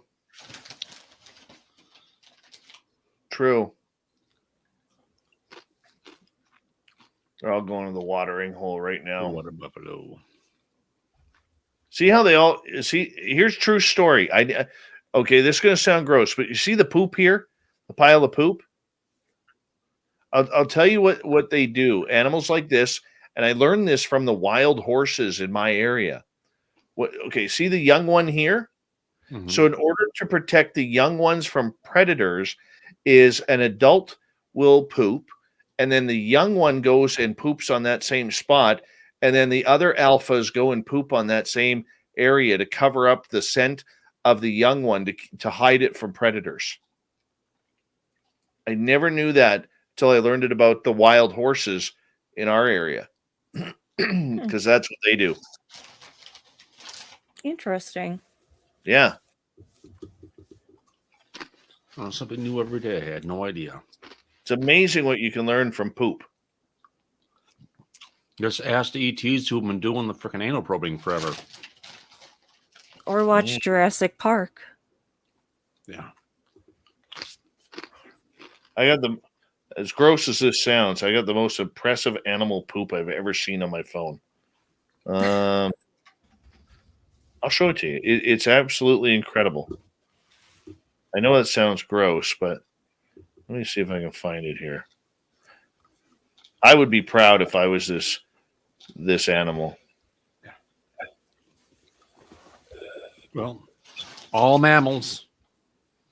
I think it's from the whale down to the smallest animal. I think it's like 10 seconds or less is what the average is for all animals. This right here. I don't know if you can see that. That's grizzly bear poop. Oh. Even salmon, I guess.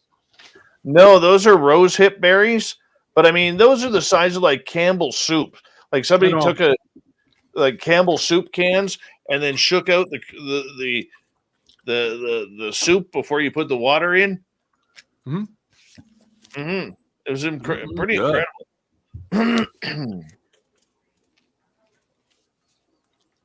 Yep. Thomas Rock, how you doing? Yes, cougar poop. That is very true, Bim Jim. Cougars will poop on the perimeter of your campsite in the middle of the night. Yeah. They will. Absolutely. But Dave, it's getting late here. I've been going to this desk for way too many hours. Go to bed, dude. Appreciate you. Have a good one.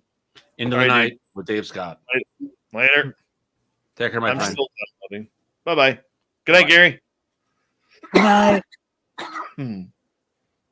All right. And then there were two. Yeah. We still don't have anything happening at the Namibia cam. Very disappointed by this. And still nothing. Wish the giraffes were there. Nothing. Nothing. I'm sure one day something will happen. Oh, I'm pretty sure. I'm pretty sure it'll happen. Something shocking. This download is like taking forever tonight. I don't know what's taking the time. That's okay.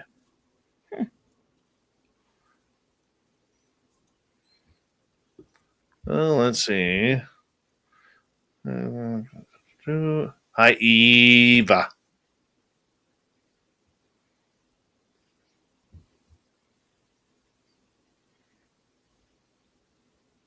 I'm going to have some peanut butter before I go to bed. Now I'm craving peanut butter. Just teaspoons. Peanut butter. Yeah, you don't need a lot, you know. No. And then take my boy to hockey in the morning. Which, being a horrible father that I am, I forgot to sharpen his skates. Do you have to do that like every I try and do every it like time? every 3 to 4 ice times. Oh, okay. I try and do it every 3 to 4 ice times. I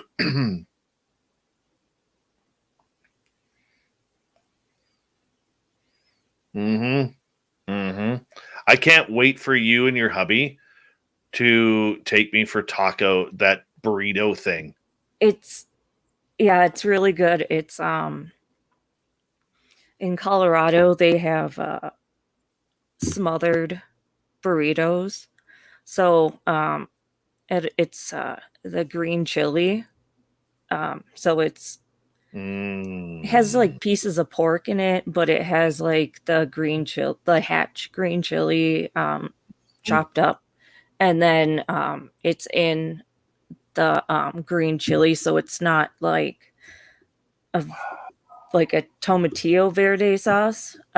So that's smothered over a burrito, and then they put cheese on top. So it's really good. And then it's spicy, and then you can get it, mild and stuff. But bring it on. It's nice because that's where it's like, I'm from Minnesota originally, and like everything was mild, but here it's like they have it spicier as like a baseline spicier, and so it's like, everything's always just right because I do like it spicy, so you will enjoy it. I look forward to it. Excuse me. I really look forward to it. I'm not going to lie. I'm very much looking forward to that. Otherwise, they have carne asada fries. So it's French fries, and then it has the green chili, and then the steak, and then cheese. So it's kind of like a Mexican poutine. But so you can have a couple different ways. But yeah, Colorado has really good green chili. Oh, perfect. Steve Franchise, how you doing? Who asked if I was still working out? The answer is yes. Yes, I am. Melissa Nicole, I am. By the way, good time to forewarn you all about the Las Vegas party. April 22nd to 24th. We're going to hold it at the Golden Nugget. We're going to put it on Fremont Street, and it's going to be absolutely fantastic. We're going to be doing a live show on the Saturday where we're bringing in some special guests to come talk with all of you guys, and we're just going to hang out. Golden Nugget. So if you're planning on going, and if you haven't registered yet, go to info@spacedoutradio.com so we could get you in for one of the swag bags. And what else was I going to say? We're going to make it a fun time, an adventure. And I think we got about 25 people, almost 30 people signed up right now. It's going to be really I honestly didn't think we'd get more than 10. Not, just didn't think it would be. So the fact that we have almost 30 people already. And that's just who is confirmed. So I know there's going to be people who are unsure that'll just end up there. It's going to be great. Yeah. Great. Who votes that Nicole Sakach should make it to Vegas? Me. You don't think she should go? You didn't even raise your hand. I was like, you never know what the universe will You do. and your universe. You and your universe. Because I'm a witch. I know. Well, I know that she said she has, she has a lot of stuff going on. Yeah, I know.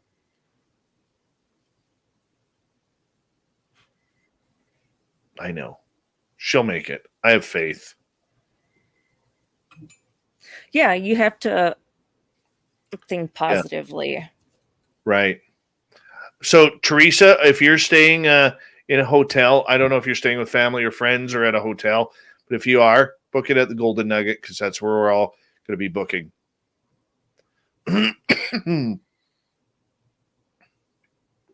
Oh, Jules, totally be safe. There's going to be enough of us where everybody is going to make sure that we're going to be safe.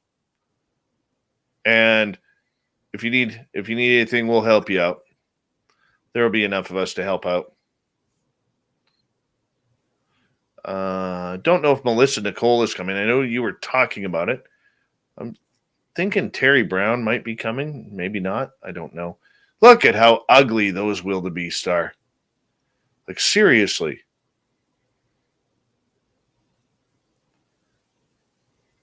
They look like a bunch of immature Mennonite men with the neck beards.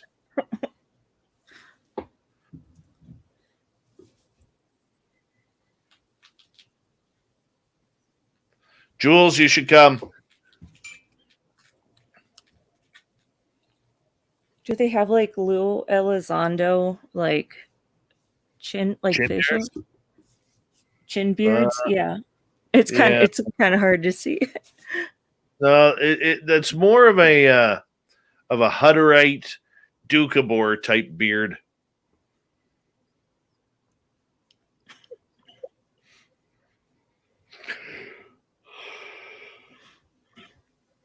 No, Jules, we'll make sure you're taken care of. Promise you. And we'll make sure you don't go marrying some strangers down there like an Elvis impersonator. That's what I was just thinking of. Don't want that. I don't think your hubby would approve. Is this thing done yet? Oh, crap. I accidentally closed. Nope, that's it right there. Oh, that's good. Thought I closed it. My God, that would have been a nightmare. Then I'd have to redo it all. Okay, that's done. What else we got here?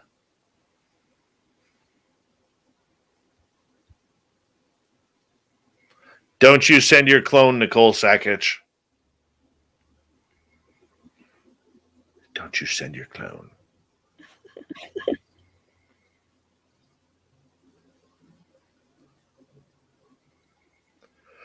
Well, what do you think? Should we wrap this thing up? Yeah. So Dave can go eat some peanut butter? Don't eat too much at once. Don't choke on it. Oh, I know. I know.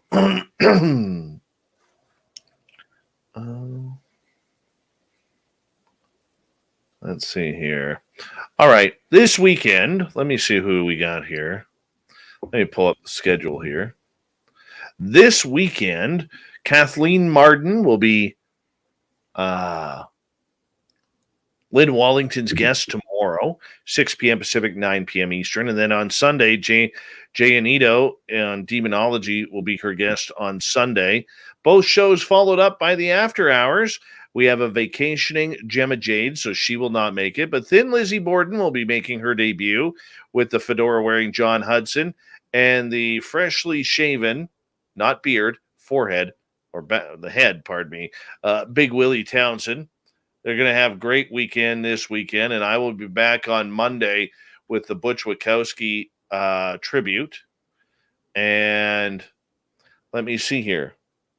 We want to say a big thank you tonight to Nicola, to Obi, to Tim, Flash, Sparky, Daryl, Dirt Road, Thomas, VPXM, Patrick, Farflung ×2, Cat Chaser, Pascal, Apollo, Surf Jer, Ozzy Ange, Dry Toast, Mark, G West, Tits McGee, and Triple Ack for the amazing, amazing super chats. Thank you so much for the love, everyone.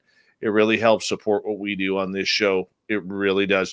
Thank you to all the veterans out there who tune us in on a nightly basis. We love you. You always have a safe home here on our channel. And don't forget, we've got a lot of people working our social media from TikTok like Bree does, and Twitter, Twitch, not Twitch. We don't really work on Twitch. But Instagram, Facebook, we're all there. If you haven't joined our groups or hit subscribe on that, do that. And I don't know. What else should I say?